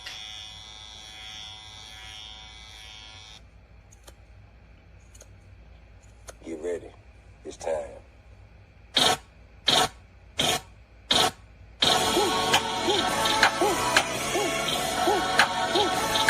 Running to the checker flag, running through the red light, 12 can't be gun, they won't pull over till I'm Okay, T.I. What's up?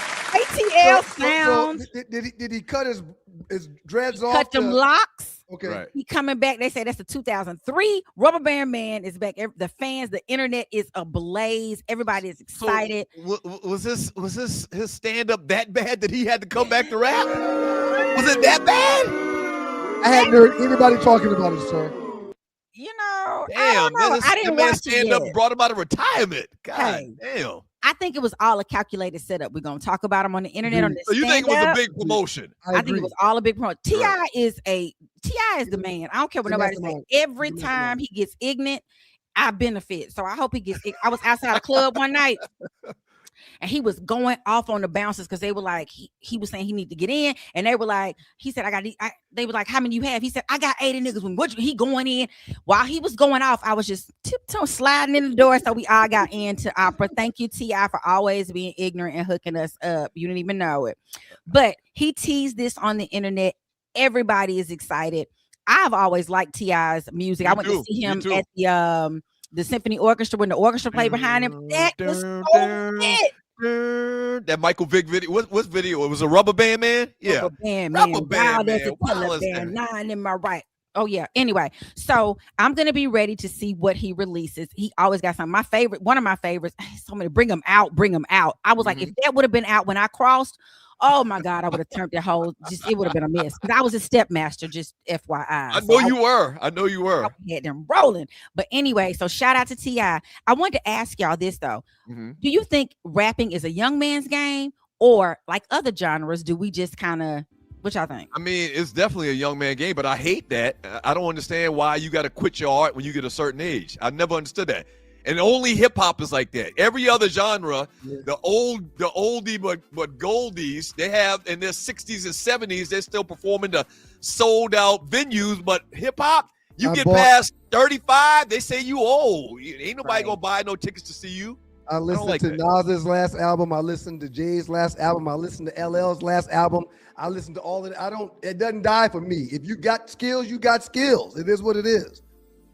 I agree, because I think about us following New Edition, no matter when they come out, or how we follow Frankie Beverly forever. Like Frankie didn't come up with a new hit. If he tried to sing his new songs, we were like, where the sunshine and pain? So I feel like now when I went to see T.I. at the Atlanta Symphony Orchestra, and he had the orchestra behind him, it was packed in there, and to see all those black people in the orchestra was so, I mean, in the songs to like classical music, oh my God, it was so good.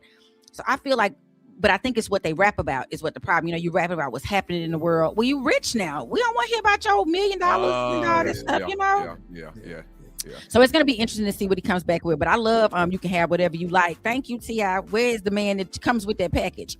Anyway, just a little shout out to ASAP Rocky. He was on SNL last night, and I mean on Saturday night, and they say he did an amazing job. I haven't watched. He has an ongoing beef with Drake and Zendaya's Euphoria. Ryan, if you hadn't watched it, I suggest you not, because it's gonna make you nervous as a parent.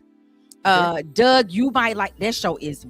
But everybody's talking about Euphoria's coming back after 4 years, and it's gonna be really interesting. Welcome home, all the outstanding job. Thank you, ma'am. Thank you, y'all. I see y'all in the chat. That's the great Hollywood Entertainment. And she got out of there without Doug asking her to stick around so she can go to bed. Good for you, Ollie. So happy for you. I like when she hangs around, man. We got more sports to get into because there's more games to talk about, and there's a big time game tonight. Shout out to everybody in WGPR Hot 107.5 FM, HD2 in Detroit, Sports Rap Networks in the building. We'll end up talking about this college football championship here in a few. Y'all keep it locked. Hey, man, maybe the worst play game by a quarterback in quarterback history, man, that we witnessed yesterday. It was disgusting, man. Yeah, you got to restart. You got to start the car over, man. Restart your engines. Have you ever been stranded on the side of the road, Ollie? Yes. It's not comfortable, is it? No. Dogs and poodles, if you find yourself in a jam on the side of the highway, give my folks at Bay 11 Towing a call, 404-770-6949. Again, that's 404-770-6949. Being stranded on the side of the road in Metro Atlanta is very stressful and dangerous. Bay 11 Towing is who you need to call, whether you're dealing with a flat tire, dead battery, full-on breakdown, or whatever that may have you on the side of the road. Call our folks at Bay 11 Towing, and they will get to you with a competitive rate and quicker than everybody else in town. Again, that's Bay 11 Towing. That number is 404-770-6949. Welcome back to you guys, the Two Live Stews. Judge Jordan Ryan wants to make up of those stews, and this is your Two Live Stews experience. We appreciate y'all. Shout out to you, BMX. The folks in Detroit, we appreciate y'all. WGPR Hot 107.5 FM, HD2 in the D. The Sports Rap Network is in the building. Man, LL was the first megastar of hip hop. I mean, can you think of anybody that was bigger than LL? At the time that song came out, I'm Bad, He was the biggest rapper in the world by far. I want to tell you my coolest LL story. We were in New York talking about LL, and our cousin Bonnie, who lives in Queens, Cambridge back in the day. Our cousin Bonnie was like, "Oh, you talking about Todd? Oh, I'll call Todd right now." Mm-hmm. And he lived like 5 blocks over from Bonnie. Those, to me, as a young kid, that was one of the coolest things in the world. My cousin knew LL by the first name. She went to high school with him. That's right. Yeah, Jackson High School. I think it's Jackson. And yeah, she went to our first cousin went to high school with LL Cool J in Queens. Yep. Patriots beat the Texans, man. Not only did they beat them, it was absolutely the worst exhibition of quarterback that I think I've ever seen in my life. Hey, man, it was worse than last week. Last week was one of the worst NFL quarterback exhibitions I've ever seen in my life. And I that's why I put my money on them this week. I said there's no way in the world CJ Stroud comes out and plays like he played last week. You put your money on the Texans? On that defense, and that CJ wouldn't back up the same performance that he had last week, but he did. Wow, 28-16 at Gillette Stadium. 4 interceptions, man. No, 4 turnovers, 2 interceptions, and 2 fumbles. Sir, did he have 4? Go ahead. There were 4 interceptions in that game. I watched it. By CJ Stroud? He had 4 interceptions. No, I don't think so. But anyway, okay. Real bad outing. Now, you probably could say because of the weather, they had like a mix of ice and snow or something like that. I don't care. And it wasn't just him that was turning the ball over. His counterpart, Drake May, was doing the same thing. Right. But still, you can't do that, CJ, when you came off of one of the worst games people have seen in the history of football. Mm-hmm. And he did. Yeah. I mean, it was bad. It was almost unwatchable. It was almost unwatchable at the point when that game was on. I was at the little birthday party I was talking about at the beginning of the show. And so we're watching. We're like, wait a minute. Is that another interception? Wait a minute. Is that another interception? Yes. Over and over and over and over again. Just a horrible day. Probably the worst performance that I've witnessed on a football game ever. And that's saying a lot. Sir, if you were D'Amico Ryans, mm-hmm. the head coach of the Houston Texans, do you bench CJ, especially after that first half, especially knowing that the week before he couldn't do anything right? Do you bench CJ Stroud in that game? It's a coin toss, man, because he's your franchise quarterback. You don't want to embarrass him because he's embarrassing himself. He's technically embarrassing himself, but you don't want to embarrass the guy. He's the future of your organization. He got y'all there. A lot of people would say they had won 10 games in a row. A lot of people say, well, he got you there and you're going to bench him. That's not a good look. Whoa. Go ahead. Correction. Mm-hmm. Yes, he did get you there. They were on a huge winning streak. But this season, due to injury, he missed a few games. Mm-hmm. And Davis Mills, who was his backup, came in his absence and went 5-1. Mm-hmm. I don't believe D'Amico Ryans didn't take CJ Stroud out of that game. Right. And I got to apologize to you, sir. It was 4 interceptions. I watched the games, sir. Yeah. I watched every minute of the games. I wasn't asking you. I was telling you. How many fumbles did he have then? I'm looking. He had like two fumbles also. Now he fumbled more in the last game last week, but this week he just couldn't do anything right. And yes, it was icy, it was wet, it was rainy. I don't care. It was icy and it was wet and it was rainy. You got to protect the ball. Yeah. And he was succumbing to pressure. And what he kept doing was, New England has a very good defense also. Mm-hmm. So when someone would get by the line or get through the line, instead of CJ just saying, I've got a great defense, I can eat this loss, I can take this sack, he would just throw the ball down the field. Mm-hmm. And it was getting picked off every time. You know what else too, man? His mechanics were horrible. I don't think he threw one pass where he threw it off his back foot.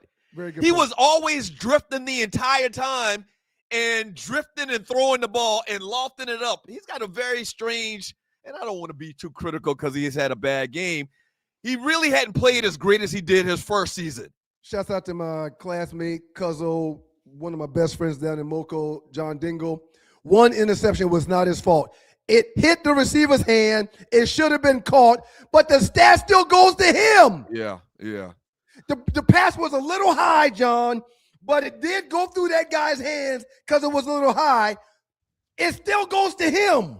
His mechanics were horrible. I don't think he ever set his feet the entire game. No. Not one of his passes he threw where he set his feet and planted his feet and threw the football, man. It was just a bad performance. He was on skates. Unfortunately, the team could not establish the run.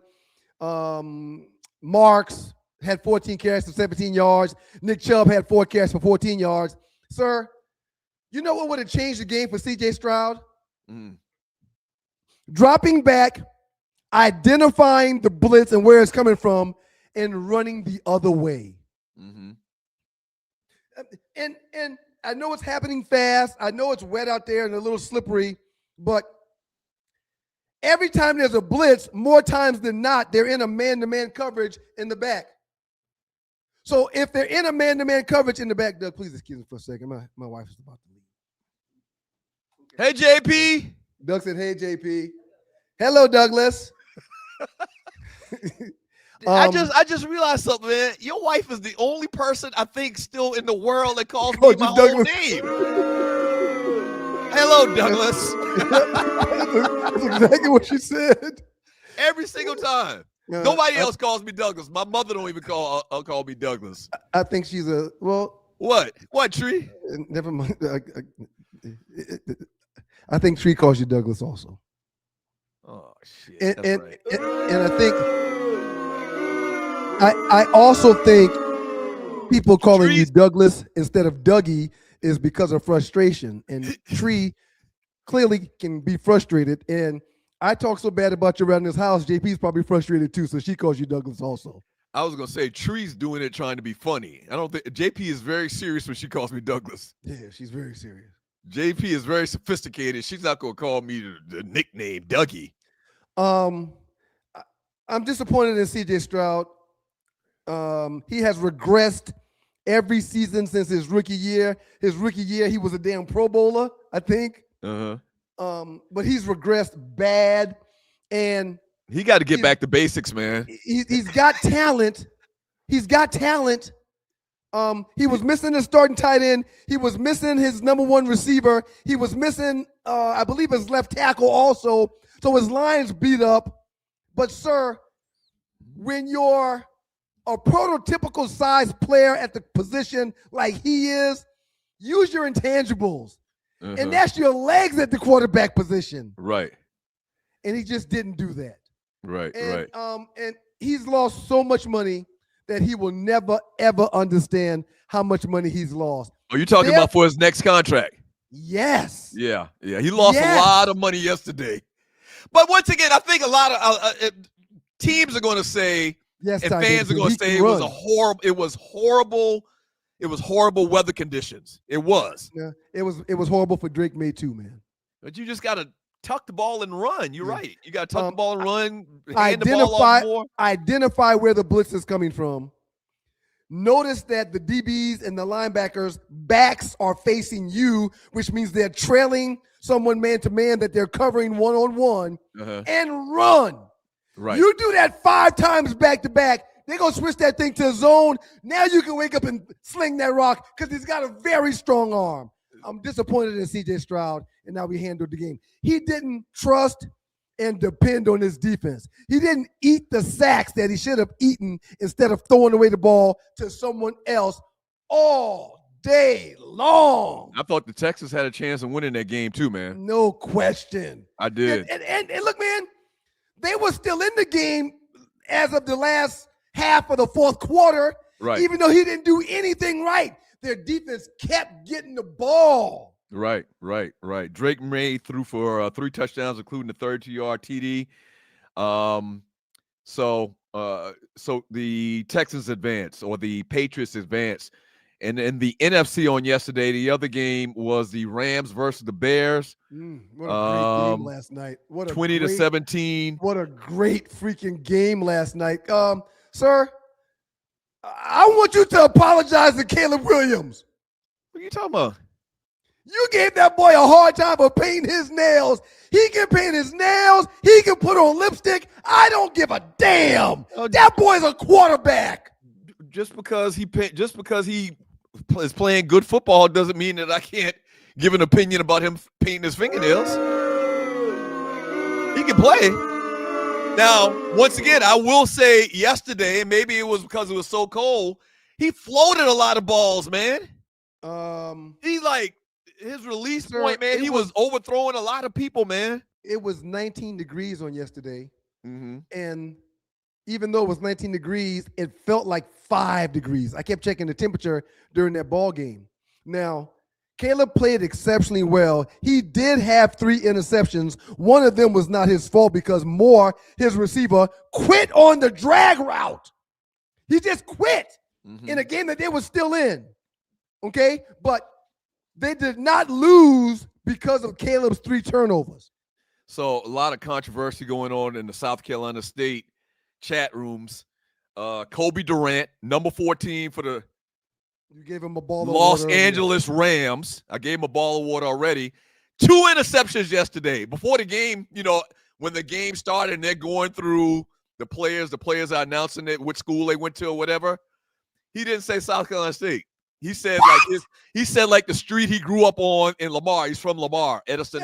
Son of a That's the opportunity of a lifetime to tell the world about South Carolina State. Yeah, but he's done it before. He's mentioned South Carolina State before. Not in a divisional round playoffs and not when there's no other game being played on national television. Hence is the issue. The whole world is watching. Hence is the issue a lot of alumni have. Like Ninja, you on worldwide TV, the only game on, and you talking about your little street that you grew up on in Lamar? What? Now it's nothing. I don't think that's bad. I don't think that's bad. Oh, no, that's terrible. No. Correct yourself. That's terrible. You're the only game in the world on TV. Give South Carolina State those props. I agree, man. But hey, right. We feel some type of way about it, man. Quick question for you, sir. Yes, sir. On the drag route I just mentioned from DJ Moore quitting on the route, you blame that situation on Caleb for the throw or DJ Moore for the route? For the throw. Should have let him more, man. Yeah, no. It was a drag route that DJ Moore didn't run flat to the sideline, full speed like he was supposed to. Okay. He ran 15, 17 yards and started bending the route like this to get to the sideline. Sorry about that. Instead of going like this and like that. So no, shouts out to Julius 29C. I do not blame Caleb Williams at all for that. I blame the receiver DJ Moore. Right. But Caleb had 3 turnovers. I don't think one of them was his fault. But sir, the reason why that game was lost, and if you follow me on Facebook, I talked about it all year. Ben Johnson passed on 2 field goal opportunities, and he went for it on 4th and 3 one time, 4th and 2 one time, and he's the reason why his team lost that game. I want to dig a little bit deeper on the 2 Live Stews with why I feel so adamant about coaches that don't take the points when they get a chance to take the points instead of going for it. Yeah, stupid. You think you're the smartest guy in the room? You think that they started football with you? The analytics today are telling these coaches, don't worry about it. Play for the 4th down, no matter where the ball is on the field. But I want y'all to think a little bit deeper. 53 men on each roster, 7 practice players on each roster, a bunch of coaches on each roster. There's a handful of players and coaches that they don't realize it now, but that's the last NFL game they'll ever be a part of. If you win that game and go on to the divisional championship, NFC, AFC championship. If Chicago wins that game, not only do they get to play for a chance to go to the Super Bowl, which is huge, but everybody on the roster gets like a 6-figure check, an additional check for winning that game. Mm-hmm.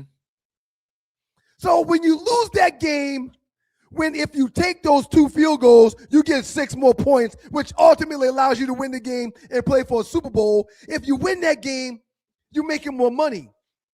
So now, because of the coach's stupid ideology mm-hmm. and his thought process that he's the smartest guy in the room. They only been playing football for over 100 years. So in the last couple of years, y'all have figured out that it's better to go for 2 than take the goddamn points. You got a handful of guys that's going to be their last game ever in the National Football League. Right. And coach, you blew it. Listen, you man. blew it after doing the same thing all season, which is one of the reasons why your team had to have 8 comebacks.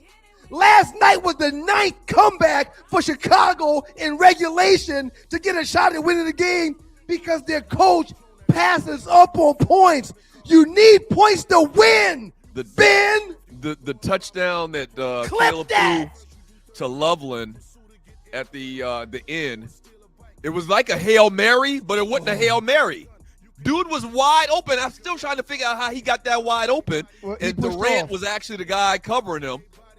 Go ahead. He pushed off. Yeah. And coaches and refs, I'm sorry, they're not going to call those PIs unless they're blatant PIs at the end of a ball game like that. They're not going to do it. You're watching the Two Live Students Experience. Doug Stewart, Ryan Stewart. When we get back, we got Last 48, the biggest memes in the Two Live Students Facebook chat group over the last couple of days. There's one thing we need to debate too, man. 2 questionable pass interference calls in 2 different games. We got to talk about that. Well, one in particular, we have to talk about the Brandon Cooks play. Interception for McMillan, the defensive back for the Denver Broncos. Yep. I didn't want to spend a bunch of time on it because we went over this whole thing all day yesterday in the Two Live Students Facebook chat group about was it an interception, was it not an interception. We got to talk about that a little bit when we get back as well. Dr. Hosley, your first drink is on me. Even though you're going to have your own package on the cruise, I'm still going to get you a drink. It's on me, Dr. Hosley. Can't wait to see you. You can have one of my free drinks. No, well, it's not free. You're paying for it. Right. Yeah. But I just want Dr. Hosley to know that I am going to get her a drink on that boat. You're going to give her one of your free drinks. No, it's not free. It's not free. I keep saying that. You're right. All right, don't go away. Two Live Students Experience. It wasn't a PI either. Or I'm sorry. It was a catch. It was a catch. It was a catch. It was a catch. It was a catch. Not a pass interference. I'll explain later on. Okay. Listen, I played in the NFL. I've taken enough shots to last a lifetime. And let me tell you this. Taking a shot just to lose weight, that's not a smart play. That's why I roll with Brain IQ. The all-natural weight chews cut cravings, boost metabolism, and sharpen focus. No needles, no chemicals, no crash. Just results you can chew on.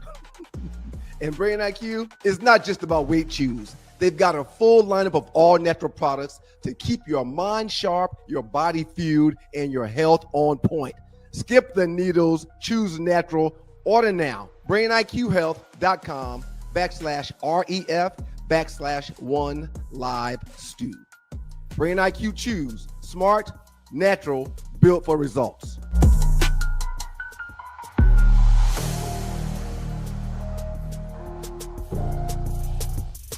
It's your guys, the Two Live Stews, and your Two Live Stews experience. He's Doug, I'm Ryan. Together we make up the stews. Shouts out to the good folks at WGPR, Hot 107.5, FM HD2 in Detroit, the Sports Rap Network's in the building. We want y'all to like and subscribe to the show, but also download the Sports Rap Network app so you can see everything that's going on that platform. Outstanding programming on the Sports Rap Network app. You want to get into the last 48, you want to talk a little bit about the Brandon Cooks play between the Bills and the Broncos, or you want to do it later? You have to make a football move when you catch that ball. And there were 2 calls this past weekend that were Wait, interceptions. stop. Okay, go ahead. I don't want to. There were 2 calls this past weekend that were interceptions. Mm-hmm. And one of them, the ball was caught in the air. And the minute the receiver hit the ground. You're talking about Cooks and. Yes. Okay. Yes. The minute the receiver hits the minute the receiver hits the ground, Mm-hmm. the ball bobbles. So we're talking about Bills, Broncos, McMillan, and Cooks. So the ball bobbles, but the ball is still a live ball because it did not hit the ground. So wait, you're talking about Brandon Cooks and McMillan? Yes. There was no bobble. No. He did not bobble the ball. The ball was loose, sir. The ball was loose. He took the ball from the guy from Brandon Cooks. Go ahead. If he's holding the ball, how can it be taken? He took it from him. He was stronger than him. I don't know. The minute he hits the ground, the ball rolls. And the ball does not touch the ground, so the ball is still alive. Okay, go ahead. And if he doesn't have possession of said ball and the ball is moving, that's how the DB got it, and that's why the play was called an interception. So let me jump in here. Okay. This was an all-day topic on yesterday. We're talking about the catch by Brandon Cooks for the Buffalo Bills. And I'm not a Bills fan like that. Okay, I'm not. My respect for the Bills goes back to O.J. Simpson. I'm not a Bills fan like that. I respect them. They've had some good years the last couple of years with Josh Allen. I get it. I understand. Sir, to me, it was a catch. He controlled the ball. He hit the ground. When he hit the ground, the defensive back, McMillan, took the ball from him. But in my opinion, the play should have been ruled dead. Let me ask you this one question. Question. If Brandon Cooks, in the same fashion that happened in the game, if he would have hit the ground and the referee would have blown the whistle and blown the play dead, what would you have said? The referee was wrong or right? I wouldn't have had a problem with it. You wouldn't have had a problem with it. That's the point. It was a dead play in all regards. It was a dead play after he hit the ground. I'm glad I asked you that question. Listen, man. Uh-huh. If the ball is not secured. The ball was secured. Okay, no. If it's moving, it's not secured. It wasn't moving. Okay. We're never going to agree on this because half the people that commented on this yesterday agreed with me. The other half saw something totally different. I still don't know what y'all saw, what video, what angle y'all saw to say the ball was bobbling and he didn't have possession of it. And you know what? There's CTE is real, so please forgive me. There's 2 instances where this happened this past weekend. One was yesterday, and the other was on Saturday. Which one was Saturday? I'm talking about the Bills and the Broncos game, the one everybody's been talking about. Well, Brandon Cooks, the Buffalo Bills wide receiver Brandon Cooks. Okay. Go ahead. So that's the game on Saturday. When the receiver catches the ball, he's in the air, so he's not allowed to make a football move. Are we in agreement? He caught the ball in the air. He caught the ball and fell down to the ground. Yeah. Well, are we in agreement? He caught the ball in the air. Yeah, absolutely. Brandon Cooks caught the ball in the air, right. The minute he hits the ground and his back hits the ground, the play should be over. The ball rolls, though. He never had possession of the ball. I didn't see the ball rolling. And in yesterday's game, the reason why it shouldn't have been an interception is because the receiver catches the ball and he's falling to the ground and his knee hits the ground. Okay. Uh-huh. That puts him down. Uh-huh. That makes him down because he had the ball and his knee hits the ground. Both plays sounds like what you're saying. The receiver was down. Play could have been called dead. That's the point. I haven't heard anybody make this point. I came up with this late last night before I went to bed. If the referee I'm talking about the Cooks and McMillan play. If the referee would have blown the whistle the second Brandon Cooks hit the ground, nobody would have said anything. In the time that he hit the ground, McMillan took the ball from him. Right. It's going to the ground. How can you take the ball from somebody that's already down? The play is dead. Right. Yeah. Same thing happened with Calvin Johnson. I think they said it was 2010, but a little bit different. That was a scoring touchdown. Calvin Johnson caught the ball, took 2 steps, and I think he hit the ball out of his hand with his other hand, and it fell out. And they said no touchdown. Yeah. Because he didn't complete, they said, a football move like you said earlier, or you have to. It's weird. If I'm getting said games mixed up, y'all please forgive me. However, yeah, I'm sorry.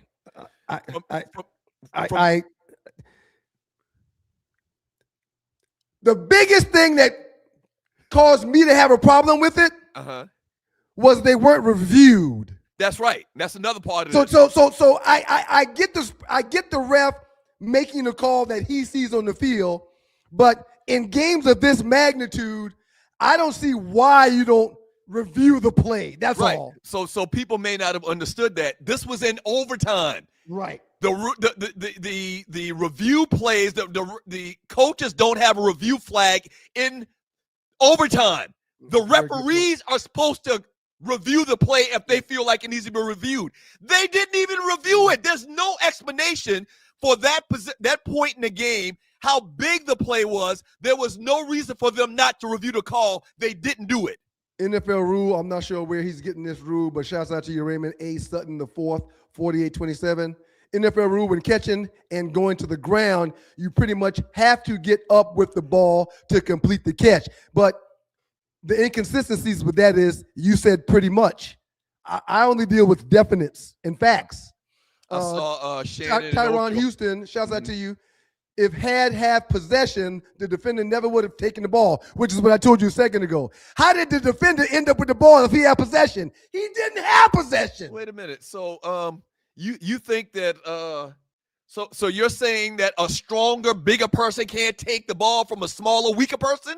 That's not what I'm saying, but people try to get that ball from running backs and receivers every day, all day. We're taught to pick, we're taught to punch, rip, and pull at the ball. Yeah, but that's the ball doesn't come out when you do that. This was not unless you don't have it. This was not the case.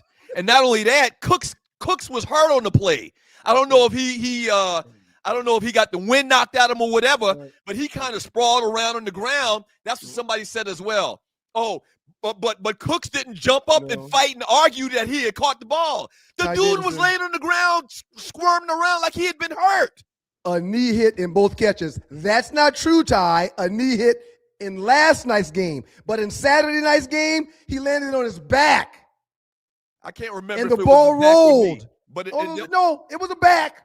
On Saturday night's game, it was a back. And the ball rolled. There's really no need to argue, man, to this profusely, because they didn't even review it. Joe Hamilton, I posted something about this. Joe Ham replied on it. He thought it was easily an interception. No question. Like, what game are you watching? No question. What do you mean, no question? You agree? You agreed with me earlier. Now you're not agreeing with me. Go ahead. It was an interception yesterday. Okay. I'm sorry. It was an interception Saturday. Okay. And yesterday, I get people questioning it because his knee hit the ground yesterday. Saturday, the guy landed on his back and never got to make a football move, and the ball was loose when he hit the ground. But the ball didn't touch the ground, which makes it still a live ball. Listen, man, I'm not going to argue this anymore because clearly it's like we're watching. It's like Bizarro World. We're watching the way people explain it and say that he did make the interception. They watched another video than what I saw. Bottom line is they need to change that shit. Because when you catch the ball and you hit the ground, the play is over. How do you mean you have to continue with the play? The guy has to get up and hand the ball. What? That's ridiculous. That's ridiculous, man.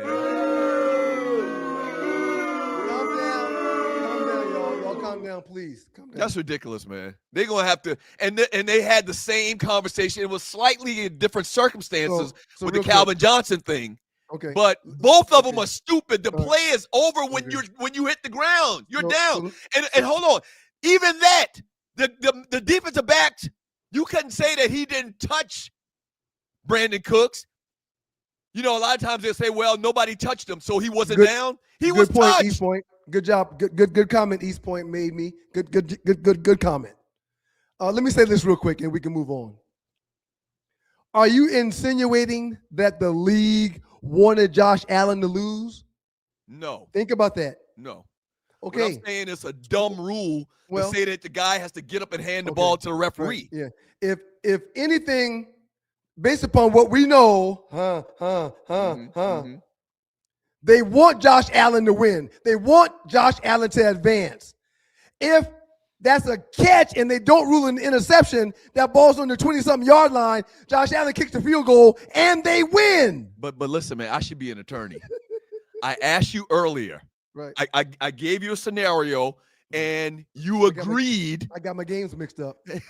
I agreed that Saturday. No. The question I asked you about, if you catch the ball, you hit the ground. Right. You catch the ball and you hit the ground. If the referee at that second you hit the ground, blow the whistle and say you're down, would you have been wrong or right? Would the referee have been wrong or right? You said the referee would have been in his rights to call him down. Yeah, that ball was Saturday. The ball was rolling. Sunday it wasn't. Yeah, we really need you. Saturday the ball was rolling. Yesterday it wasn't. Let's check out the last 48, the biggest news in the 2 IC Facebook chat group. You're never going to agree with it. Nope. The ball, he had possession. They didn't have simultaneous possession. The receiver had the ball. Good luck to Trinidad Chambliss, man. I hope he wins this case. From Robert Mathis, QB hater. Yep. I'm literally dumbfounded. The NFL is no longer the goal here. He ended college career with his draft stock very high. So what am I missing here? Seriously. This is the exact question I asked last week. Right. What the heck? Go ahead.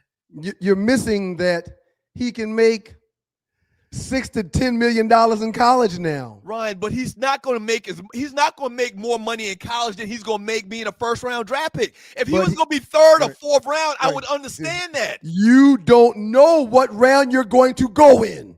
But he's clearly all of the experts outside of Shedeur Sanders, most of the time they get it right when they say somebody's going to be in the first round. Well, they're questioning his size and the fact that he only had 20 starts. So he wants to come back and show the world that he can be consistent with more games. He wants to show the world that he can be a better player. And if you can get $6 million to play in college and be the starter and make more money off the field, it's okay. So what? Mess around and come out and go in the third round, then what? So two things. Whatever happened to that old argument about coming out early so you can start your rookie clock off so you can get to your second deal quicker? That's one. There's validity to that. However, when we were talking about that, they weren't making millions in college. They were not making millions in college. Those kids needed money. Those kids wanted money. Those families were hungry. Okay. The church needed a roof. The second point. No, and I'm not trying to speak this into Clip that tree. The church needed a roof. Okay. The second point I want to make on that, and I'm not wishing this clearly. I even hate to say this because I hate to put these types of things in existence. Don't say it. Please don't. What if he gets hurt? I didn't hear you. What if he gets hurt? If he comes back to Ole Miss next year or wherever in the port, I don't care, and gets hurt, then what? Well, two things. What? A, he will have the $6 to $10 million that he could make this upcoming season. And B, he will have a Lloyd's of London policy on him for another $20 to $25 million. It's okay. But what you don't want is to think you're going in the first round and get drafted in the third. What you don't want is to end up with a Shedeur Sanders situation for yourself, and your daddy ain't Deion. Ryan, hold on. That's the point I was making earlier, and you're watching the 2 Lost News experience. What happened to Shedeur is so far an outlier. We've never seen that before because it was bullshit. Players have dropped. We have never seen anybody projected to go in the first round go in the fifth.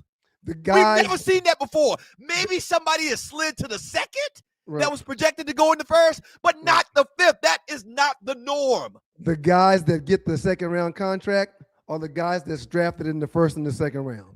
Those guys are guaranteed a second round contract for more money. However, if he stays and makes $10 million on the field and off, he still wins. But if he goes and his stock drops, and he doesn't get a $5 million signing bonus. Now what? Cedric Moore, and he'll still be able to buy the church roof. Okay, man. All right. The church needs a roof, man. It's nothing for us to argue about, man. I don't get it. And you're right. This is one him even discussing this or even thinking about this is all a result of the portal and NIL. It's absolutely 100% the result of that, of this whole culture we're in right now with college football. Yes. It's a blessing. I agree. Next one, Tree. We got time for one more, maybe two more. And you're watching Two Live Stu's Experience. This is very interesting. First 10 years of their career, Dak Prescott and Drew Brees. Dak Prescott stats. Somebody on here is a stat guy. Somebody on here is not a stat guy. Dak Prescott stats are better than Drew Brees at the same point in their careers. No question. Better. The big stat that you need to look at is interceptions. Yep. Drew Brees at the same amount of games has 40 more interceptions than Dak Prescott. What? Okay. Both very good players. There's really only two differences in these two players. One of them threw infinitely more interceptions. That's Drew Brees. 40 more. That's a lot. That's a lot. The only other difference is one of them had a Super Bowl. Right, but this is don't get all soft now. No, my point to you is this. Is winning Super Bowls, this is my point in this argument. Okay. Winning Super Bowls is a team metric. Right. These numbers say that Dak Prescott at this point in their careers, first 10 years of their careers, is a better quarterback than first ballot Hall of Famer Drew Brees. Dak Prescott, when making it to the postseason, is often the reason why his team loses. Drew Brees was why his team won. Okay, man. I love Dak, and I would rather Dak over Drew Brees. But Super Bowls matter, and you're not going to talk me off of that. Right, but they're team metrics. That the quarterback touches the ball every snap. The quarterback touches the ball every snap. All right, they get the credit for the wins. They get blamed for the losses for the most part. For the whole, and people watching the show, they know this. Yep. For the whole stat debate that we've had for 25 years, right? You adjust your argument based on the evidence that I bring forth. I'm not adjusting the argument. I would prefer Dak Prescott, but in the postseason, Dak sucks, and Drew Brees didn't. That matters. All right, man. That matters. We gotta say goodbye to Detroit, man. Peace, WGPR. We'll see y'all later. Y'all like, subscribe. Come back and watch the whole show. Yeah. Up next, we'll finish the last 48, and then we'll get into the super chat and then the regular chat. Thank y'all for being a part of the show. We'll also get into the Two Live Stews 2-minute trespass, and something tells me it'll be another LL banger. That's what something tells me. Absolutely. Thank you for listening, Detroit. Shouts out to y'all, man. Thank y'all so much. Put your headphones on if you're at work. Go back and watch the show if you can. The rest of the show, we're probably gonna go another hour. Go back and watch the rest of the show if you can at 2livestews.youtube.com. If you're at work, livestews.youtube.com. If you're at work, put your headphones on. If you're driving Uber, put your headphones on. It's about to be explicit. Thank you, Detroit.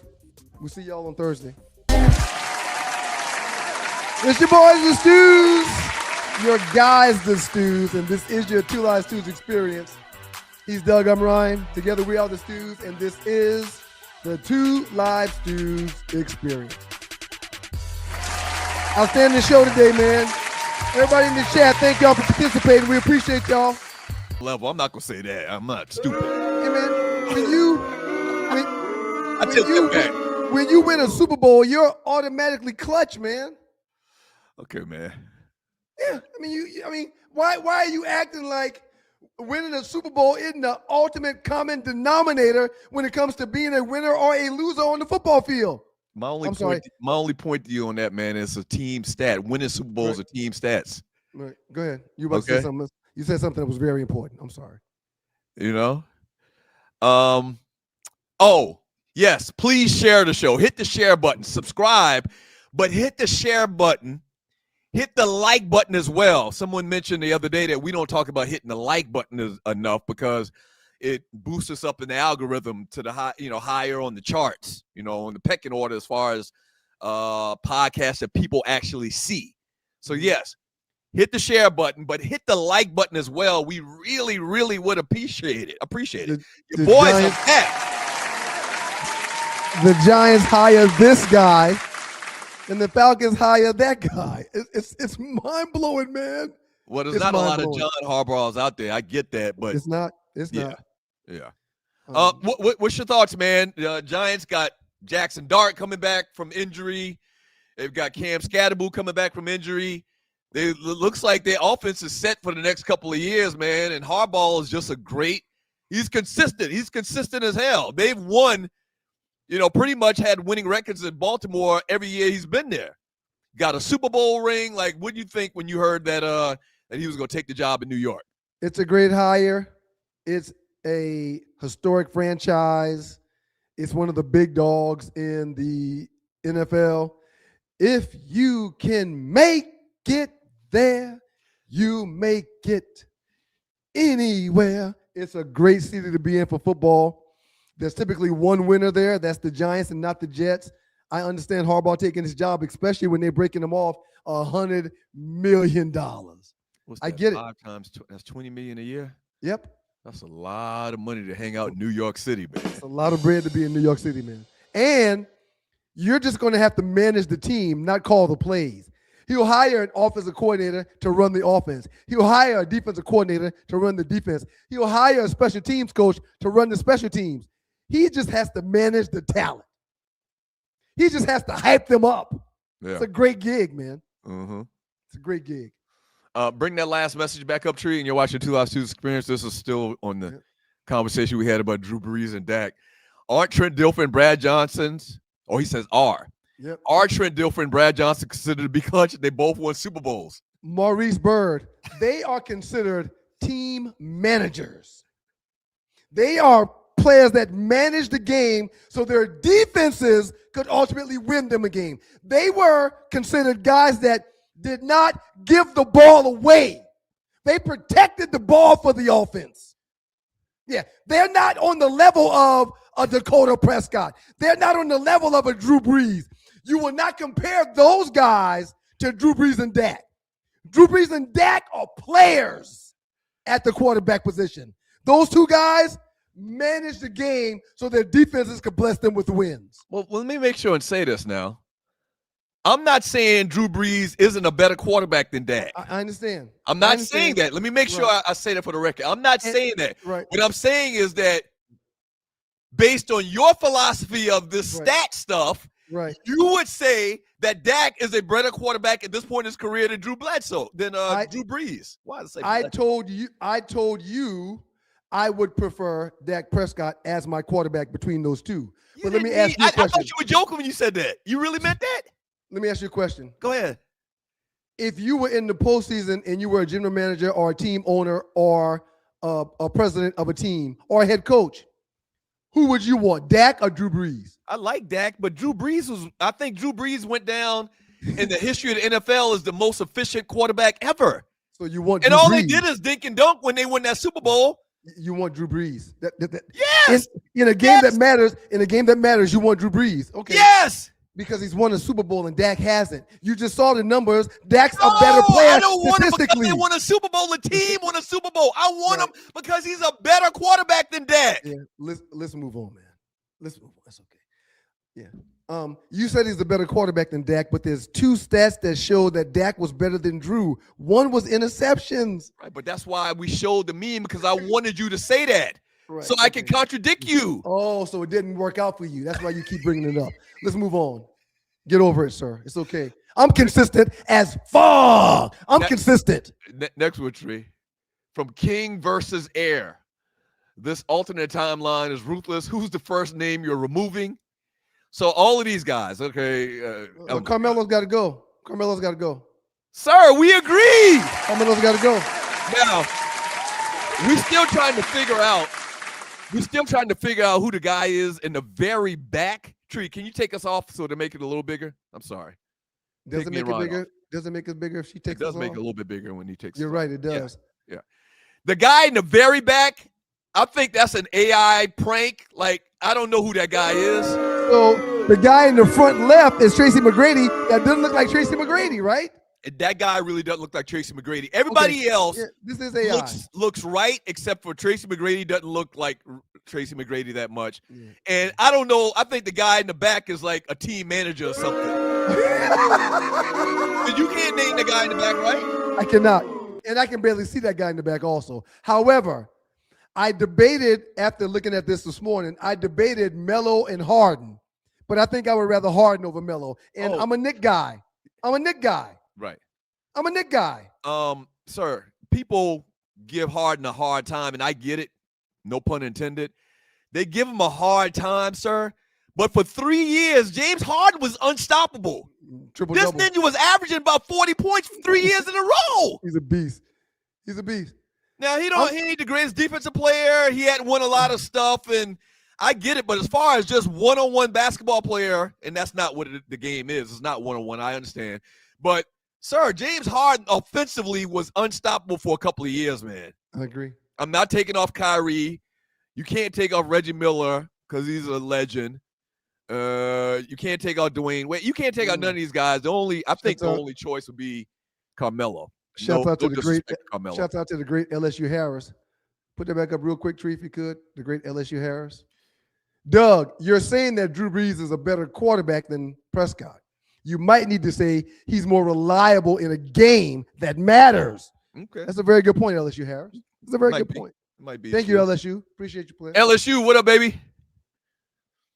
Yeah, I love Melo, man. Wait, put it back up. Is that supposed to be Dame Lillard? That's what Rail's saying. Put it back up one more time, Tree. I don't think that's supposed to be Dame Lillard. And Dame Lillard's not bigger than everybody else. He wouldn't be back there with LeBron and KD. He'd be up front with Kyrie Irving and AI. I don't think that's not Dame. That's not Dame. No. That's not Dame. That's a darn AI prank. Thank you for participating. Guy in the back of Terrell sucks. Right. Exactly. All right. We got one more, Tree, and you're watching 2 Hours Stu's Experience. Oh, boy. Here we go. It comes down to the night, sir. Look what picker prices are going for, sir. Between $3,000 and $16,000 are what the tickets are going for the night's national championship game. My Lord. I promise you that 90% of these tickets are being bought by Indiana fans because they've never, in the history of their organization or in their program, they've never been in this position. I bet you every Indiana resident in the history that's still living today is trying to go and see this game, man. They never thought they'd be in this position in their lifetime. They're buying tickets, sir. I got a buddy that lives there. I got several buddies that live down there. One of them on the streets outside of the arena or the stadium on yesterday. He doing Airbnb?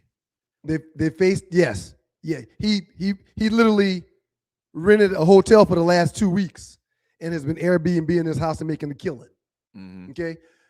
He FaceTimed me to show me the crowd outside the stadium. Sir, it was packed with Indiana people. Mm-hmm. Absolutely. Burgundy and white. Yeah. Burgundy and white. Crimson and cream. Yeah, they're down there thick. This is the most improbable national champ. If they win, they would have come from the furthest down in preseason ranking to winning the national championship than any other team in college football history. I like Indiana a lot. I like them too much. And as I mentioned, the only way that Miami's got a shot tonight, based on what I've seen out of these teams the last couple of weeks in particular, is if the defensive ends, Messidor, and what's the other guy name? Bain Jr. Bain Jr. Bain is the Bruz. They need to have at least 5 or 6 sacks tonight. Sir, I keep disagree. This thing close. Well, I disagree. Uh-huh. Carson Beck on any given night could turn into Carson Beck. And if Carson Beck turns into Carson Beck, Indiana win this thing by landslide because Beck will give them the ball and throw a pick six, no questions asked. Right. But we're talking about Indiana winning or losing. Okay. All right. You're talking about one thing and I was talking about another. It's okay. Yeah, that's what I'm saying. I was talking about, what's it going to take for Miami to win?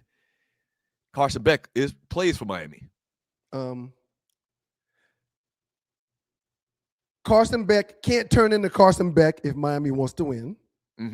Okay. And Miami can't do what they've done every game and get 60 to 90 yards worth of penalties because Indiana is not going to do that. They play with grown-ass men with families. Indiana's not going to get targeting penalties. Indiana's not going to hit guys out of bounds. Indiana's not going to get illegal procedures. Indiana's not going to get two guys moving at the same time. Right. They're not going to do that. Right. But Miami probably will. And if you had to get one of those scales that go up and down like this, if you put Cristobal on one scale and Cignetti on the other, the last two seasons has shown me that Cignetti's going to drop to the top and push Cristobal off. I like Indiana, man. But talent-wise, youthfulness, size, no question Miami's the specimen of a team. Well, but that's the problem, though. Did you give the stat the other day in your watching the 2 Live Stews experience? Did you give the stat about the age of Indiana's players? Yes, that was me. That was a great stat. It was a great stat, and that was me. They got the oldest team in college football. They got the oldest team in college football, so they're not going to make a bunch of mistakes. They're more mature. Yep.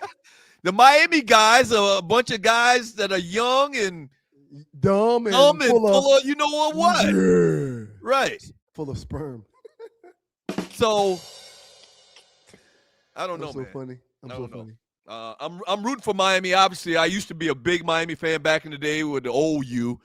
I don't know. I haven't kept up with these guys a lot, but they don't have the same swagger like the old U used to have. So I'm not following them like that. But I'm hoping Miami wins. I just don't see it, man. Yeah. My boy I just said don't see it. My boy said I'm renting the house out, man. But if you can come down, I'll get a hotel room for you.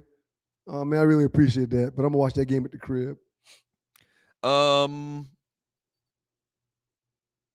In October of 2025. Go ahead. That was a good last 48. And I want Tree Look up, Doug. I want Tree and Ollie to come on. In October 2025, a Pennsylvania's family cat, Ray, unexpectedly joined their road trip by clinging to the top roof of the van for 100 miles. Not possible. That's why I don't mess with cats. This is the reason why I'm asking y'all to come on. Tree, can you come on, please, Tree? Unless you don't want to. If you don't want to, Tree, you don't have to now. The question, you can go on back if you don't want to be here. It's okay. The question I wanted to ask the panel is, one, do y'all like cats? First of all, and it'll get to my second question. Do y'all like cats? I think I was a cat in a past life. What do you mean? Cats are very entitled. I do believe this. Cats are like females. Dogs are like men. So how many times have you seen a dog taking a piss? How many times have you seen a dog taking a poop? How many times have you seen a dog having sex? A la the man. Many. How many times have you seen a cat taking a piss? How many times have you seen a cat taking a poop? How many times have you seen a cat having sex? That's why I'm saying it's a feline, femme. It's very much a woman. I don't like them in my house. I don't want them on my counters, hair flying No, I'm not a friend. I don't like cats, but I have cat-like behavior. Here's another interesting fact about cats. Do you know that if their owner dies in their presence and is there for a period of time and no one finds the body of the deceased, you do know that the cats will eat the dead person, to survive? Where'd you get this stat? Who told that stat? Here we go. Research, AI, Google. It was going well. I hate cats. I don't trust cats. Have y'all not seen those videos where the cat attacks somebody? Yeah, they don't play. Nowhere, right? Like they go crazy. There's a video on social media with a little boy. He stepped on the cat's tail by mistake. It's like an 8-year-old boy. He stepped on the cat by mistake, walked away. There were 2 cats. The other cat saw him step on the cat's tail, stalked him, trailed him, stalked the kid for like 10 feet, and just attacked the kid and scratched the kid's face up and hit him in the face. I don't trust no goddamn cats. When I come to Atlanta and I spend the night, I often stay with my little sister Morgan. I stay at her spot and she's got a cat. Does she? Yes. She doesn't even seem like. I tell her all the time, if you have to leave in the morning and I'm still here, take the cat. Put the cat outside. I'll close the door in your room and leave the cat in there. Is the cat male in this house or female? I think the cat is female, but the cat has hissed at me and done that to me several times. The cat does not like me. That's her person, and the cat don't like me spending the night at the house. They're like not even distant relatives of tigers and jaguars. Think about it. All the cat is a small tiger. It's a small tiger, man. We wouldn't just be all willy-nilly nice and hanging around tigers. Well, we would if they didn't take us out of the jungle and bring us over here. We would. Yeah. And there's some people that have pet tigers. Yeah, they're crazy. Let me just say this. Cats are royalty. You always see them like in old Egyptian hieroglyphics and pictures and stuff. And while I don't like any animals in my house, I'm not like a hater of dogs or a hater of cats or birds, because birds will attack you too. You were talking about cats attack. They just swoop down, they poop at your head. Anyway, I think that cats do represent more of a feline presence, and that's why I don't have an issue with them in terms of like being around. But they will sneak up on you. They're real like. But I do think I've heard. I do know I've heard. Okay. Anyway, they're sneaky. All right, Ollie. Thank you, Ollie. Bye. All right, time for these. So, cats like boxes. I went shopping before going to Morgan's house, and I took the sneakers out of the box and had the box on the ground. Mm-hmm. I woke up like, oh, okay, the cat's not here. I picked up the box and I'm like, damn, I thought I took the sneakers out of the box. I opened the box, the cat jumps out. Man, they're very evil acting. I don't like them. Very petty. It's very petty, man. I had one before when I was younger, just because I was a little lonely, but quickly she had to go. Because I don't do, you're not gonna hide and then come out, or if I have company, and they don't. They don't need us. They can. A dog needs you. A cat does not need you at all. And a dog is loyal. While Morgan's cat is, maybe she's averse to you. She could turn on Morgan too, at any minute. Yeah, I don't trust no goddamn cats, and that's why the brothers always were right. Quick story. I don't trust the cat. One of my best buds in college was C.J. Williams, running back for Georgia Tech, from West Point, LaGrange area. C.J. Williams, that's a blast from the past. Right. C.J. always had a cat, even in the dorm. He had a dude? Cat. A dude, right? Yeah, a dude. See, that's the other thing. And he would hold this cat. This cat would purr with C.J. This cat loved C.J. C.J. loved this cat. And one day I'm like, hey man, C.J. had a lot of girlfriends too. I said, hey man, you do know that you're the only man in the history of the world that I know that has a cat. He said, hey man. By himself. Now a family would be different, but a single dude. He probably is. A single dude with a cat. Uh-huh. I said, you're the only male that I know that has a cat. He said, hey man, don't fault me for being good with pussy. Can I get that drum roll? No. Come on, studio audience. That was funny. Doug, have you ever been licked by a cat? No, I stay away from cats. So you've never felt the tongue. Whenever there's a cat in the vicinity, in the house, I'm leaving the house. I don't want nothing to do with it. I don't want to be around no goddamn cats. They freak me out. They're evil. They're evil. I just want one to lick you so you can feel what that feels like. No. It's interesting. No. Okay, let's go. Let's get to these chat Why messages. not? Thank you. Why not? Why not? Thank you, brother. And I don't know for sure, but I think he might have left a donation in the pregame also. Appreciate you, you, Why Why not? Not. So much, brother. Thank you. We had a good pregame this morning. No trouble, no incidents. I got a lot of commentary about the behavior of the last situation. Shit was hilarious. Good morning, Melvin Eccles. Is Melvin Eccles going on the cruise? I think he is. I think he is going on the cruise. Mr. Eccles, thank you so much. Ryan, you ready? Happy King Celebration Day. I'm sure today's show will be great. Let's go, Tree, Arlie, and Doug. No black quarterbacks in the Final Four NFL teams. Shaking my damn head. Wow.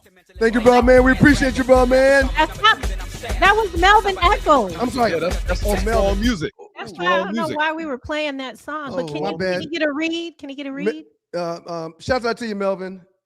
Bay Thank 11 you so Towing. much. We appreciate you so much, man. Melvin, send us a song. You need to send us a song too. Maybe trying to run.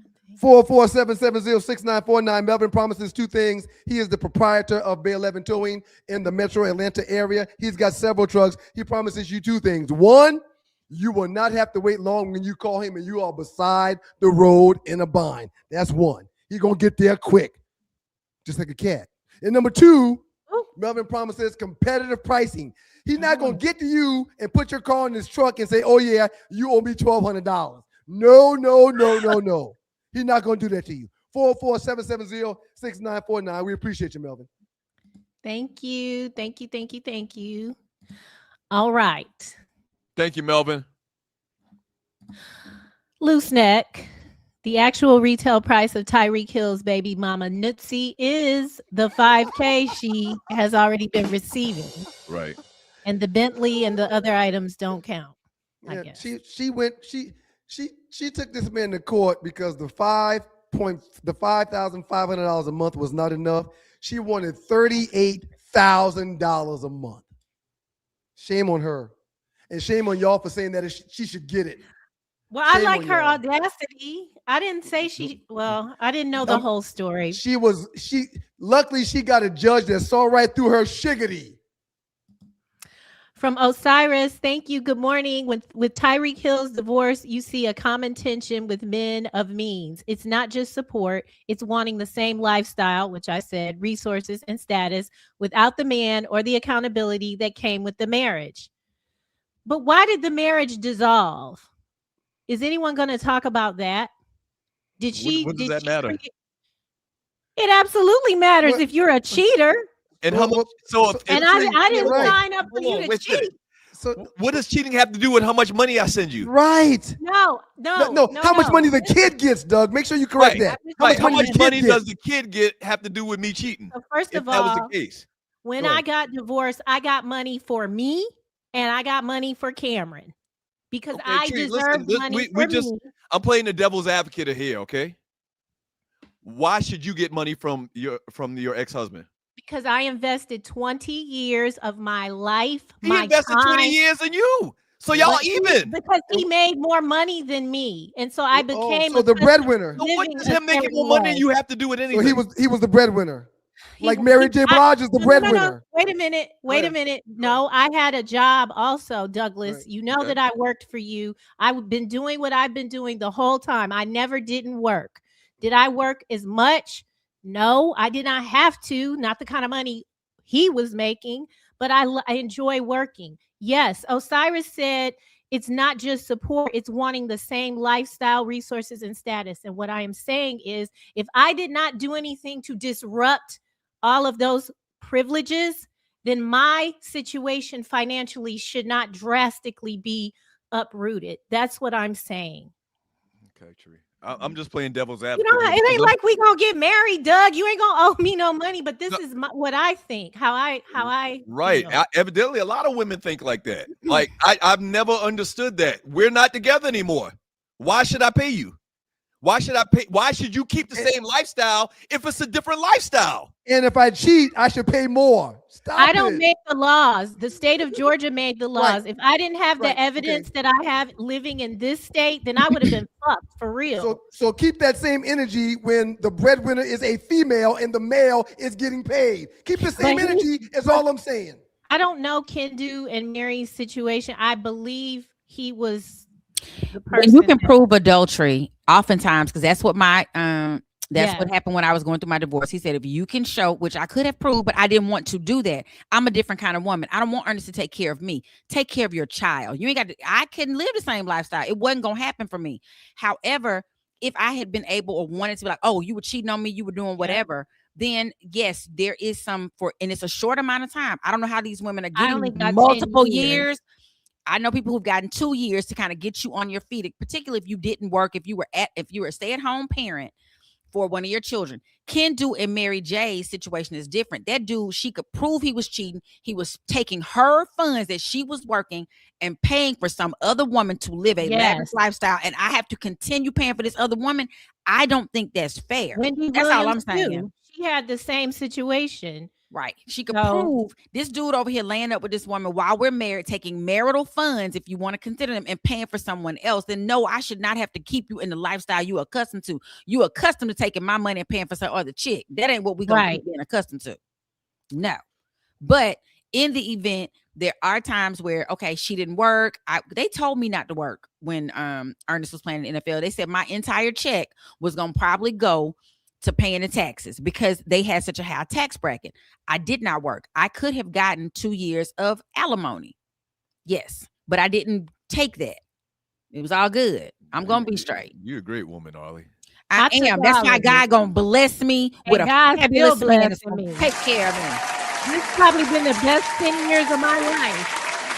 Oh, So and I don't take anything from women like Tree who have No, had I the don't think opportunity to you take are. their money. I'm not saying it. I'm saying I opted not to because I didn't want the strings attached to all that. I didn't want to But tear Doug down my does. son's father. I didn't want to do any of that kind of stuff. So I needed him to be in a good place so that because they talked about that. If the parents are in a good place, your kids end up in a good place. That's what I want. I heard everything everybody was saying, and the only reason why I brought this up this morning was because I want y'all to keep the same energy when these women got to pay these men. If But y'all are if so you- but if y'all But are did so you hear adamant what about, she said I about heard Kendu and Mary? everything. Ollie's one of my best friends in the world. I know her whole story. I understand all that. I get it. But keep the same energy when a court says, hey, you are the breadwinner. You got to give him X amount. Just keep the same energy. But I don't agree if and I don't know Tyreek, and I didn't look into the story yet, but I don't know if he was cheating, if he was abusive, whatever. I don't think she should be going back. I don't think anybody needs $30,000 a month. And that's another point. yeah. How If it's not dare being you regulated. how dare you ask me for more? Okay, I get you wanting more, but you want from 5 to 38,000? That's ridiculous. That's stupid. Let me say this. Let me say this from a perspective of a man. And this is great because this is a guy show and we got some women perspective. That's great. From the perspective of a man, that whole notion of keeping the same lifestyle, we don't get that. Okay, we're getting divorced. Why do you think you're supposed to have the same lifestyle? Right. You want to get divorced. Well, go ahead and do it. But let me say this. And like you Tree- have your lifestyle with us not together. It's different. Why do you expect to But keep like the Tree same said, lifestyle? it depends on the reason. If you were abusive, I or if was you were doing something, sideswiped. you were cheating, if something like that, and we got to get divorced, it was not my doing. I think you do owe the woman, if it's the man, if whichever one, owes somebody at least 2 years, 3 years, depending on how long y'all were together, to get me back on my feet. I got to get back into the job market. I got to do a bunch of stuff I had not had to do. Understood. because I was married to you. That's what I'm Understood. saying. And I will keep that same energy for women and men. What Ollie. I don't like is if the man or woman, whichever one, is cheating. Now I got to pay for you to go continue. I'm not doing that. Right. That's not fair. Ollie, real quick, you missed this early this morning when we started this whole conversation. His ex-wife went to go get a $198,000 Bentley, but she No. want more money. I'm sorry. You can't. That's not Stop what it. You got to And get what a else? car you Y'all can miss- afford now without me. Right. You- And if we decided together to split, to break up, then you understand everything that comes with that. You should understand everything that comes with that. We're not together anymore. Why do you expect to live the same lifestyle that I was providing? You don't want me. That's what Osiris was saying. He was saying these women want this same lifestyle. Minus, it's like your parents. I want my mom and dad to take care of me, but I don't want to listen to they saying. I don't want to have no accountability. You can't have both. You can't have it both ways. Be divorced from me. You don't want to stay with me, right? Right. It can't. I don't get it. I didn't live the same life. My ex-husband has a far better whatever than I do. And that's okay. Dog. I could not get married to anyone until the 10 years was up also, or it would stop. Yep. I didn't find anybody that I would want to marry at that time. Doug, I would like you did, I bet you would have put them on hold. Right, Tree? Would you put them on hold if you found somebody else, Tree? I was dating someone for a long time that could have taken care of me the same way that I was taken care of before, but I just was divorced and you didn't marry him. Tree, before I cut you off, you said, but Doug something. Douglas, I would like you to have some grace and just imagine.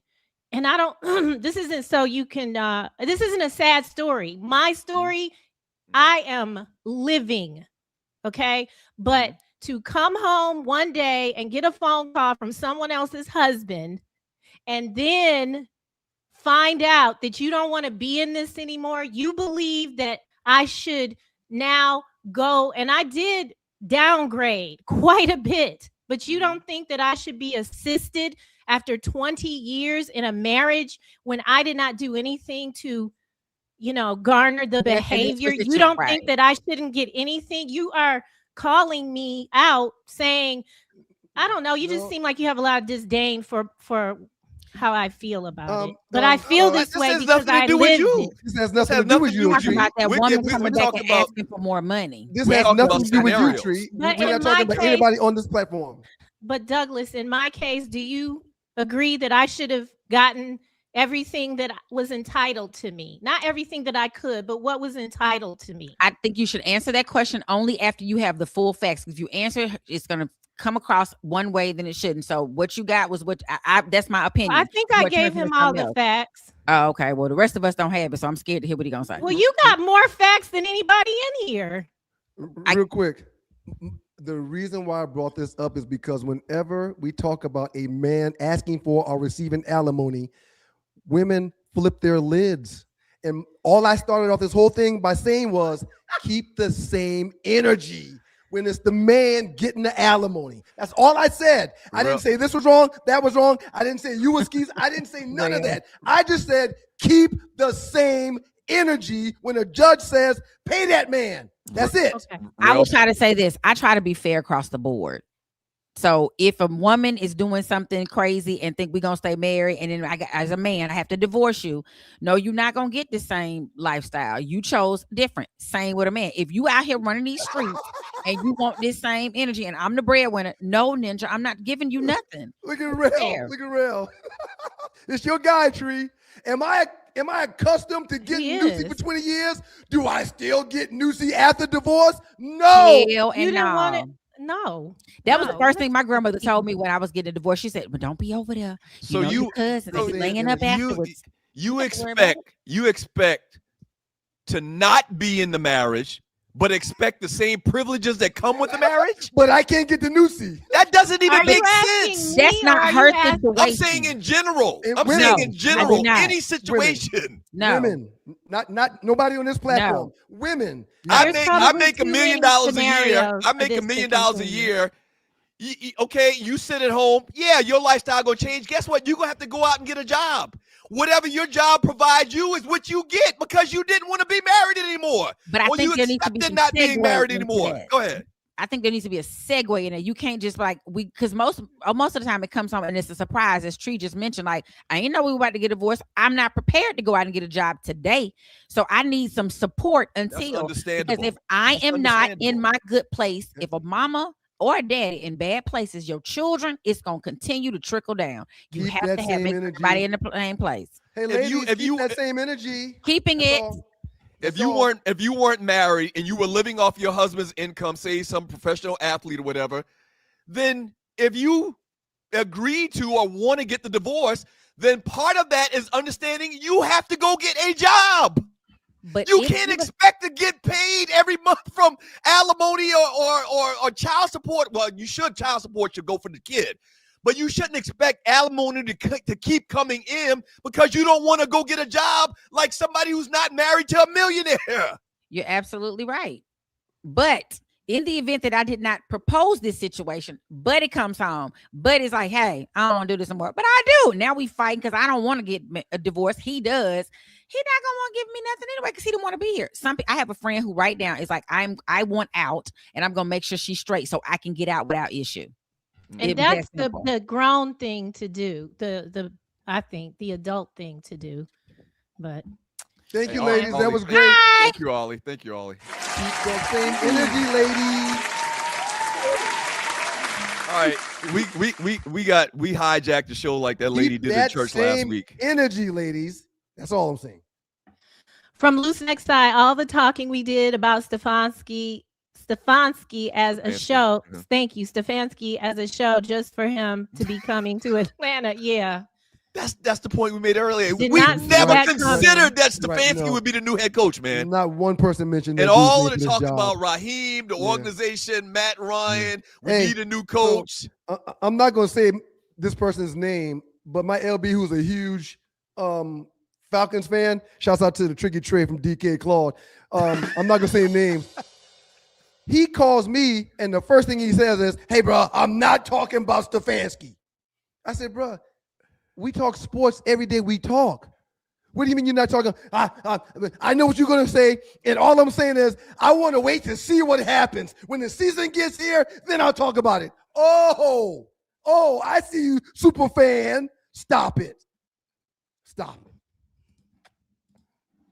From Osiris, thank you so much. Black Twitter went crazy over the Falcons hiring Kevin Stefan. How do you say it? Stefansky. Yep. Thank you. It just reinforces what we always say. When these guys fail, they don't fail out, they fail up. True. Yeah.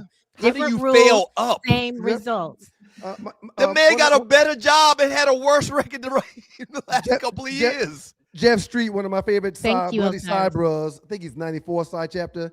He said, black folk are the only people that truly fall down. Yes. When them other folks fall, they somehow fall up. How does that happen? Hey, man, we had the number one sports talk We radio don't show think in we can follow America. We still falling right now. We still trying to grab the sides of the wall. The Mickey Fickies that were our counterparts, or even on the same station that did the same things that had way less numbers as us, they're still thriving. All of them still working, man. All of them still working. All of them still thriving. Like they never skipped a beat. Nope. We are literally falling like the upside down on Stranger Things.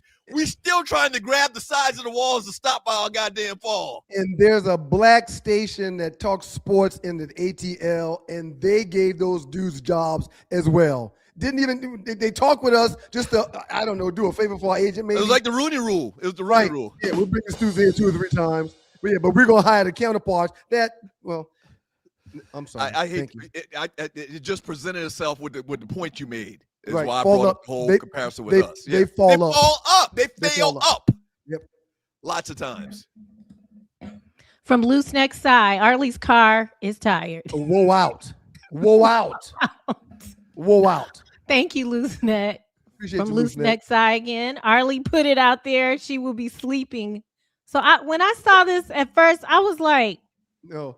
did she say did he say with Doug? No, But she means after I made the comment that after her report. she should be able to go to get some rest, and you're going to ask her to come back and do something, which is what he did, and she did. Anyway. She obliged. Thank you, Tiffany Poodle in Portland. Missed the cruise Zoom meeting. Is there a recorded link? I don't check email. Drink packages. Arlie recorded it, didn't you, Arlie? She did.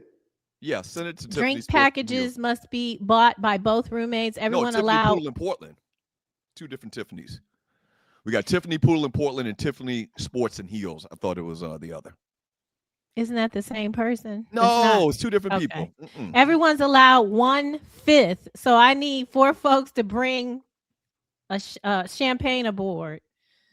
I'm not bringing nothing. I'm just showing up. I hope I got the right package. I think I did. I don't know. I don't even see a receipt. I got to in my little confirm app. something with the package.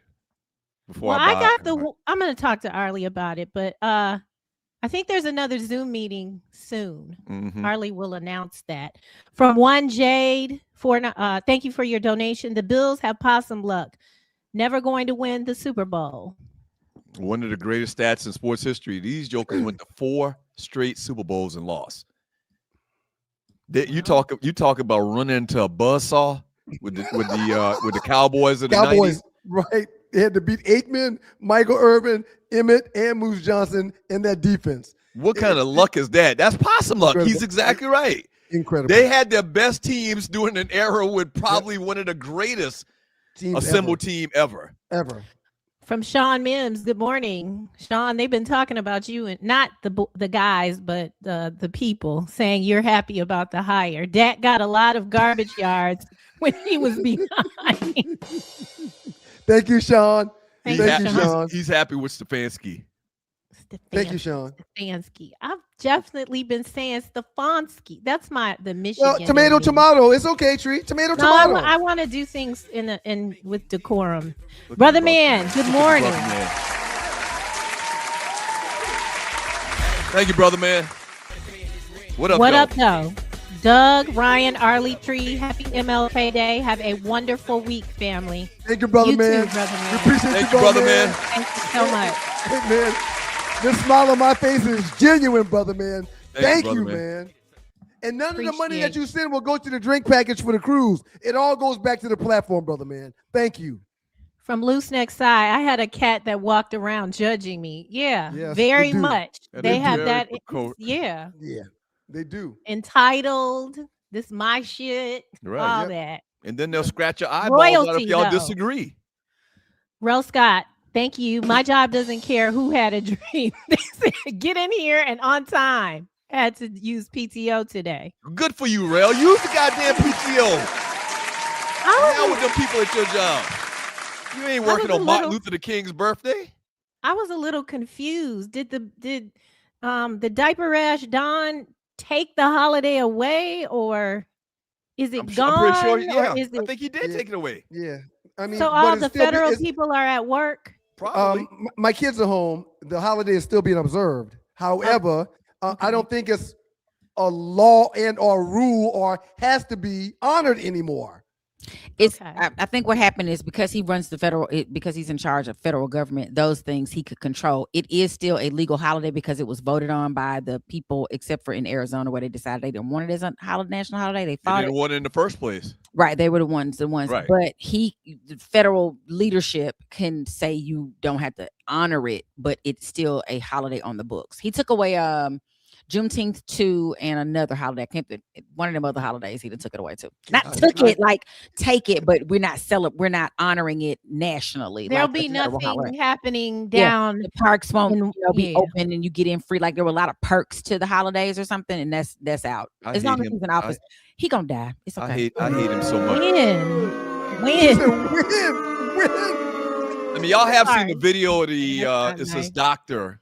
And saying that Trump's got between 2 and 4 months to live, he thinks, based on, But they've been saying that for 2, 3, 4, 5, 6 months. Yeah, did you see the video? I sent it to our mother. I'm gonna send it to everybody else. This is a legitimate doctor saying that he thinks Trump, because of his medical issues he's having, but he's somebody trying to get 2 and 4. Go ahead. He's somebody trying to get clicks, man, and that's a great way to get clicks. That's a great way for people to get your video. You think a certified doctor would make something up like this? I think people like clicks, and they need to promote their business by getting clicks. That's what I think. It ain't got nothing to do. If you talk about that dude and something stupid that he's doing or him dying, you're going to get clicks. Okay. I'll send it to y'all. We'll let y'all check it out. JY3162 enjoyed the cat talk. Now, one thing about you, so Scorpios are birthers in general. They birth greatness. Okay. Your sign. And so while the story number 4 is always, very interesting, it goes over very well. Jay said he liked it. Thank you. He enjoyed it. The cat talk.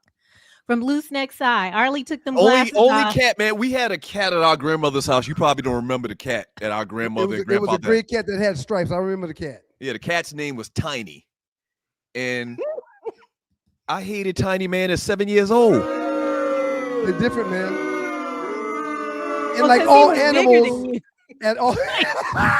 That's funny, Tree. And all animals. I don't know what came up. Right. I don't animals, expect that from you, Tree. With me all day. All animals can sense fear and dislike in humans too. It's a sixth sense that they have. Yes.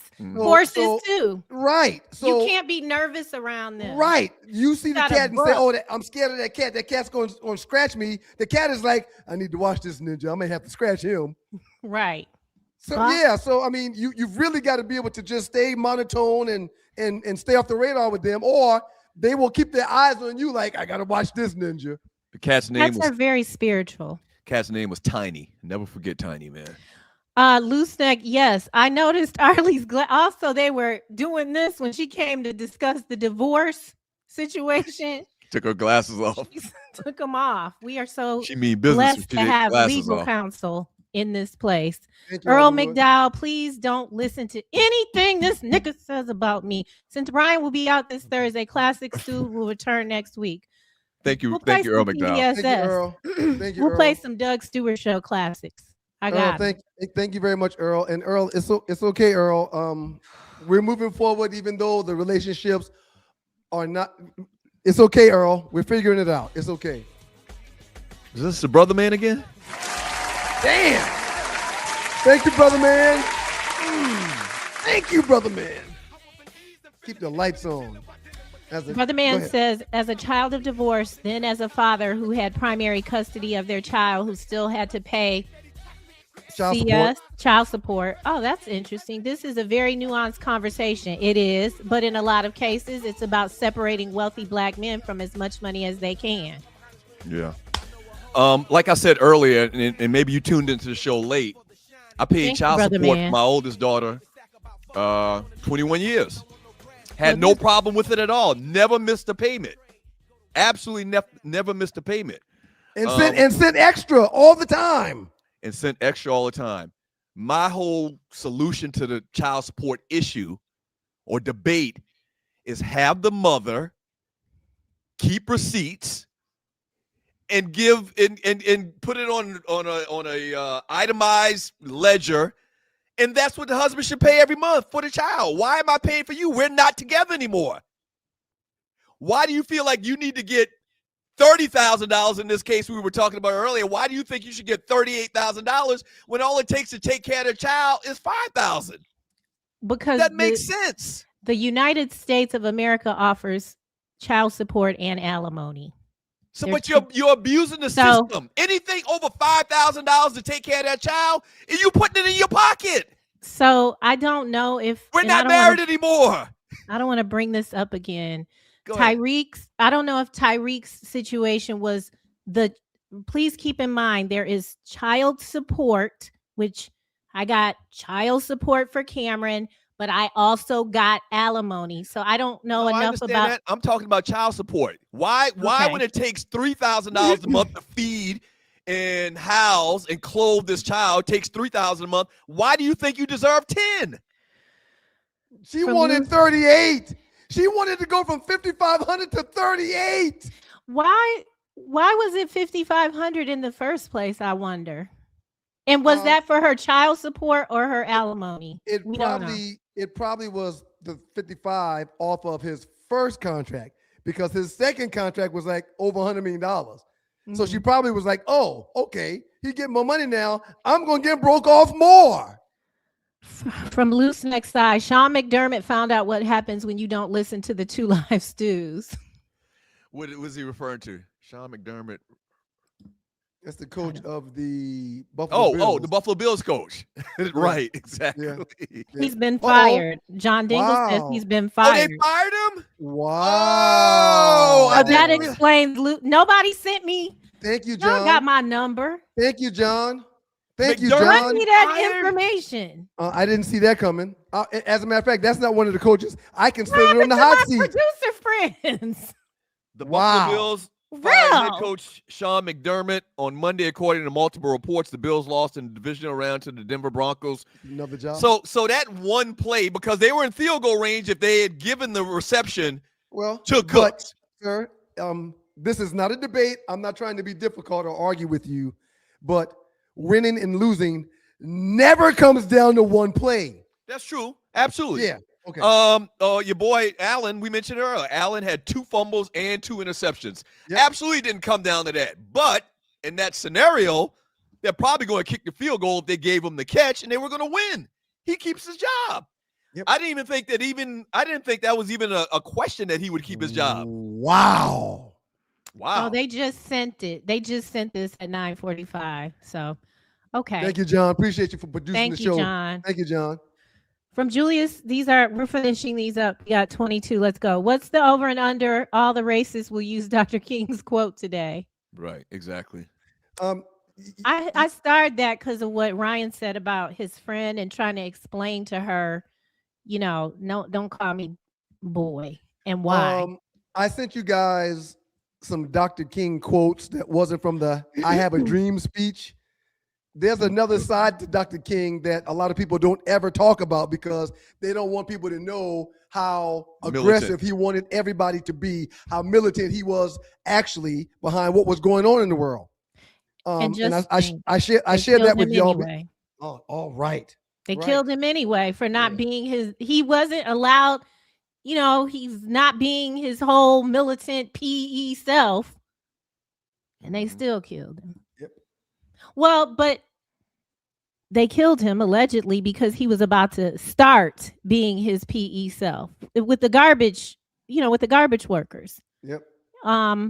Triple Platinum Batmite says he had to break the habit of saying "what up" with your boy once he got old enough to understand the subtext. And we thank you. And we thank you that we don't have to educate Nordics. It's not our job to educate. Thank you. I'm tired of that shit. Stefansky Yes, is the beneficiary of the same play. My eyes want to say something else. Black coach builds the team, gets them going in the right direction, gets fired, and the white man comes in and gets the credit for future success. You know what? I thought about this last night when they showed. Thank you, Till Dog. When they showed the brother that coached the Patriots last year, 1 year, and they fired him. Yes. And Mike Vrabel comes in the very next year with essentially the same players, and it has a chance to go to the Super Bowl. And I can't remember guy's name right now. He was there for 1 year. The guy last year, he was there for 1 year, former player, and they struggled. They got him out. They bring in Vrabel, and Vrabel's about to possibly Gerard Mayo, former player and everything. Memory. There you go. What he got ran out after 1 year. If he would have stayed, would he have been doing the same thing Vrabel's doing right now? We'll never know. We'll never know. But they're gonna talk bad about him like he was the worst coach and he did all of this, that. But you're right. We're never gonna know. But it just looks bad. It looks like he was inept and he didn't know what he was doing. But that may not be the case. Vrabel just fell into a perfect position. Deanna, as a woman who goes against the grain in this space often, you're very brave for this. She says the minority. She does think that we are overhyping our nephew, and she never thought he was a first-round draft pick. Thank you, Deanna. We saw this one earlier. For the record, Deanna, you didn't say nothing wrong. No, you didn't say nothing wrong. We're not arguing with you about that point, and you get to feel how you feel. I know other people that are really big sports folks that feel the same way. You didn't cross no lines, Deanna. Osiris, at this point, they might as well call them the Buckhead Falcons. Yeah. Osiris, I've seen some stuff on social media where they said boycott the organization. That's not gonna happen. Well, yeah, a lot of people people that saying it in here. A lot of people that I know are giving up their PSLs and their season tickets. A lot of people are mad. They are mad, and I get it, but I don't think it's going to get to the point where it's a boycott. You don't think we black can do people in this target town numbers? are going to say, huh? You don't think Jamal Bryant can come in and do some more? Now target? Jamal Bryant come in and push this effort. It might happen. You damn got Target about to close their doors, allegedly. Osiris says, don't be surprised if Stefansky brings in Dylan Gabriel as a backup quarterback. No, that's just too much. Now That's he's trying to rub it in if he do that. Or not. Now he's trying to rub it in if he brings Dylan Gabriel with him. surprised to sign Dylan Gabriel. That's You better just too brace much. yourself because anything's possible. The Falcons GM always have their hands tied. I think Arthur is the GM and Matt is just the face. There's no way Terry chose Kirk Cousins and then drafted Penix on his own. Exactly. Matt Herndon from Detroit, what up? What up, though? Javon 3300. AD Rock from the Beastie Boys pushed for Russell Simmons to hire LL. Simmons wasn't impressed at first. Well, the clip that we showed earlier Probably was intimidated. interesting for a lot of reasons, but one in particular that we didn't talk about is, you remember in the clip, Jam Master Jay was reaching like he was about to pull out a gun and shoot LL because he told him, like, we're not doing any more auditions. Right, we're done today. You got to come back. Right. And then he dies by gun violence. Ironic. Irony. Well, we Art are imitates creative. life. Art imitates From life. Rick Rub, I'm sorry, from Till Dog 12. Rick Rubin was a diabolical producer. He put DMC, Beastie Boys, and LL on. And didn't he take a lot of their money? I'm not sure about that.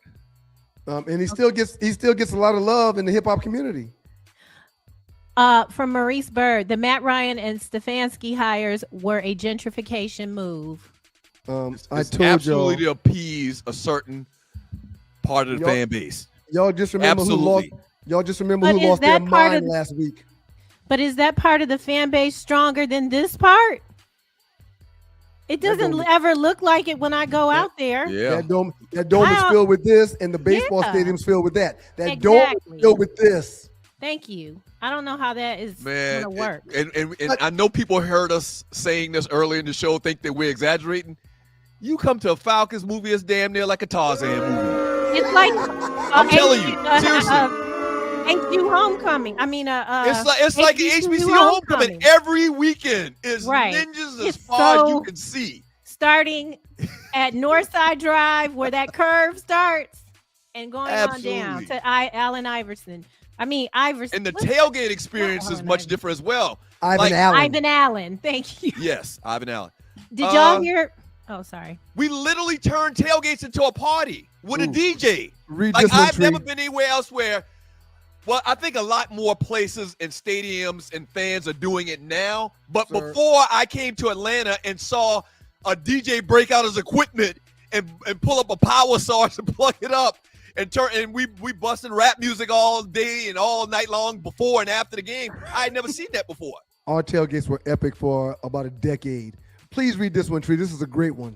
Javon 3300. Did y'all hear or read the James Harrison's comments about Mike Tomlin not being Hall of Fame worthy? Yes. I heard that. I haven't seen the comments. Here's- Go ahead. There's all kind of AI going around about him too. Well, I don't think it's Cheating. AI. I do. There is AI going around about him cheating and stuff like that. I don't know if that's true, but the James Harrison stuff, I keep telling folks, there's no bigger space that's testosterone driven than the meeting room, the locker room in a football field. Everyone is alpha males. Everyone. And Trey, I disagree because I submit to what y'all want to do every day, all day. Ooh, whatever. submit. Hey, Whatever. I gotta go. Okay, So, let's just when go it comes ahead. to James Harrison, he may have said those things that people think are contradictory and bad for Mike Tomlin, but we have no idea of the relationship between coach and player. Right. I have coaches that I hate to this day. And James Harrison may not be a Tomlin guy because of his personal situations with Tomlin in Pittsburgh. He gets to say what he wants and what he feels because it's his life. Deanna says she doesn't think a lot of the black fans appreciated having Raheem here. No, we didn't. We wanted to win, and so we didn't care who was bringing the Right, win. thank That was you. our But issue. not we didn't want this. We didn't want this. It's like, No. give me my choices. Wait a minute. Yeah. I think the other issue with my issue with Raheem being let go of, I always understood, I know in education, I know it's different in sports, but it's similar in that you need time to build what you're doing. And I think he needed one more year. I always heard it was 3 years, and then you could give yourself a chance to kind of roll around. You didn't do it in the third year. We got to let you go. That seems fair. 2 years. Who else gets just 2 years? Like, who else has just gotten 2 years? I've said forever that 2 years on a 5-year deal isn't fair. 2 years on a 4-year deal isn't fair. Give them more than half of the time to get it right. Absolutely. If mid-season next year, then you're like, we still going in the same old direction. You started off rough, you picked it up, then maybe we'd be better. I just didn't think he should have been let go. Ray Rose in Detroit, Ray Rose in Green Bay, black coach, 1 year, out of here. But it's not just the black coach thing in Atlanta, because the numbers say that off the blank hires and fires coaches every 2.4 years. Yes. But that last one we had, Smith, I think it came from the FedEx family. When I realized that's where he came Arthur from. Smith. And he only played like at a Occidental College for, outside linebacker. I was like, well, but I realized somebody married somebody. It was a whole little, let me hook you up with family. They're just trying to get making generational wealth, honestly. And guess what up? I got a few businesses over here. I hire people that I'm comfortable with. Yep. That's a part of business. When people are running something or they own something and they have to hire others, they tend to hire people that they know and that they trust to get the job done. But I just think it's unfortunate they got so much money that it doesn't even matter if you playing with other people's little people that have PSLs and all that kind of little stuff. It costs us to be it costs us to come see you play. It costs us when we buy this TV and this packaging and stuff, and then you just give us your ASS to kiss. No, I'm so mad. Welcome, Stefansky.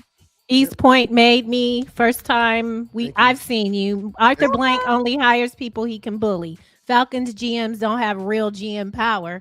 Good coaches ain't coming. Thank you for your commentary today. Welcome to the Two Live Stews experience. I was hoping we get boy from Pittsburgh, Tomlin. That was like, oh, that'd be so awesome. I said, but we're not gonna get 2 back-to-back colored boys, and 2, because it's time they got to interchange. Time for us to get some color that we like, and then. But I just wasn't thinking Stefanski. I saw that, I was like, what I sent Ryan, I was hoping it was a joke or something. I thought it was a joke too. I asked Kayla, like, is this for real? Good one, Tree. This is a good one right here. Doug hating on Caleb for his nails is like Ralph Stewart hating on Dougie for his earrings, and he's not here to hear that. He's listening. Wherever he's listening, and he ain't here no way. Even if he was when he ridiculed Caleb for those nails, I told him that ain't got nothing to do with football. What that dude dressed like, how he decides to carry himself, ain't got nothing to do with football. That dude's a beast. That triple platinum bat might. The NFL has confused us all about what a catch is. Imagine if that Cooks play had happened on the playground. The fist fight, who would decide who caught that one? Yep. I did catch it. It is Dr. Shonda, I agree. Damn, I wish he was here. His energy is giving bitter. Doug sounds bitter. Doug, are you saying even if the guy cheated, she still deserves nothing because she didn't want to stay? Doug never said she. I don't think he said that, but his energy around all of this is. I think most men are once holding in their pocket. They just want what's in their pocket. I remember when mine started, it was a really insulting number of what he was like, okay, so I give, but of course I didn't want to stay. That's part of the reason why I didn't take. It's very different. Every situation is nuanced. And like Ryan said, I believe in keeping that same energy, but if you cheated, I ain't about to be getting good energy for nothing. Bring me my money. Loose Neck says Sean Mims volunteered to work to leave. It's okay, Sean. You can work today. Sean, we appreciate you, Sean. We do appreciate you. Yeah. Okay, finishing up. Getting your nails and hair done for another ninja to enjoy. Fuck that. That's right. I don't want nobody being able to say I went and got something that was not. Yeah. That's if you're dating somebody these days. Ryan, these dudes paying for stuff. Take it away. Also, what if the husband is... I was thinking Ryan was glitching. I was like, what is happening? Cheating with another woman that's paying him. So in essence, what if the husband is cheating, but he's bringing something to the table because the woman that he's cheating with is taking care of some of them household duties? Well, we all gonna stay together. Let's just all stay together. We all gonna stay together. And somebody tried that too. I can just live down there. Because, down there was a whole other house, too. No, sir. Not. I'm going to get in my car and bust out. Last one, Julius 29C. Guys, it's called WI hires. White, entitled, incompetent. Ooh. No, I get them people. I get them people hiring people they're comfortable with, but don't hire no comfortable loser. No. Just don't hire no. If you look over his record and what he's recently done, he has lost. Why would you want that? What makes you think that that is going to be good for you in this city if it wasn't good for them in that city?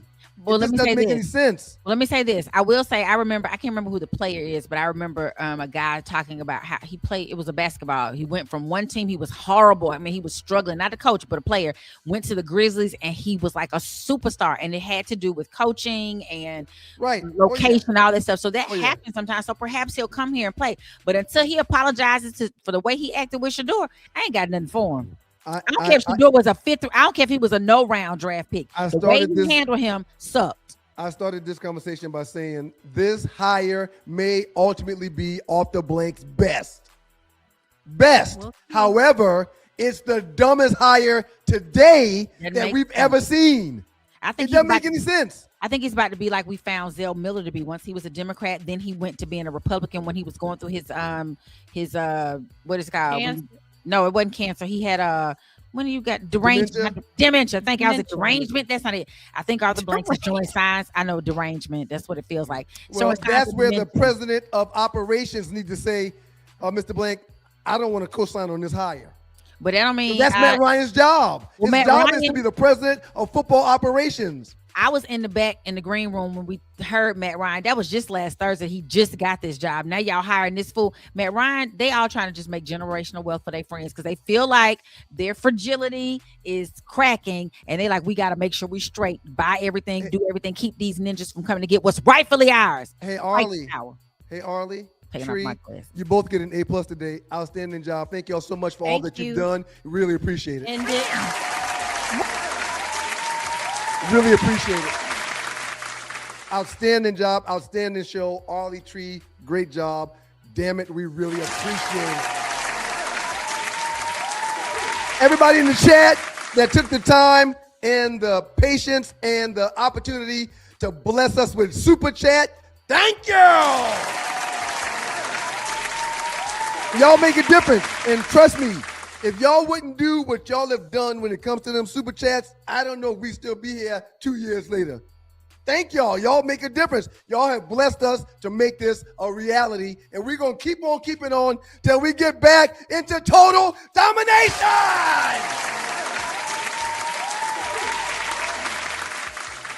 Regular chatters, thank y'all very much. You get an A+. Really appreciate y'all. Doug is gone. He gets an A+. Outstanding job, Doug. That's all applause he gets. To everybody that calls, texts, subscribes, likes, and pass the word, thank you very much. Y'all get an A+ too. God is good all the time, and all the time God is good. If you don't know him, you need to find him and show him love. That's all he's showing you. Nothing but love. Don't forget about In the Huddle with your guy, Joe Hamilton, this Wednesday. He and I will be doing that show around 12 o'clock. Tons of sports topics to get into. We'll dig a little bit deeper than Doug and I did on all these topics that we've hit today. Can't wait for that show. Really excited about it. Like and subscribe to that show as well. And y'all enjoy the holiday. Today's MLK Day. Find a way to give, find a way to uplift, find a way to help somebody. That's all Dr. King was trying to do. Wanted a better world for the world, not just for his people, but for everybody, but for his people especially. Peace, y'all, man. Thank y'all very much. We'll see you on Thursday. Peace. Peace.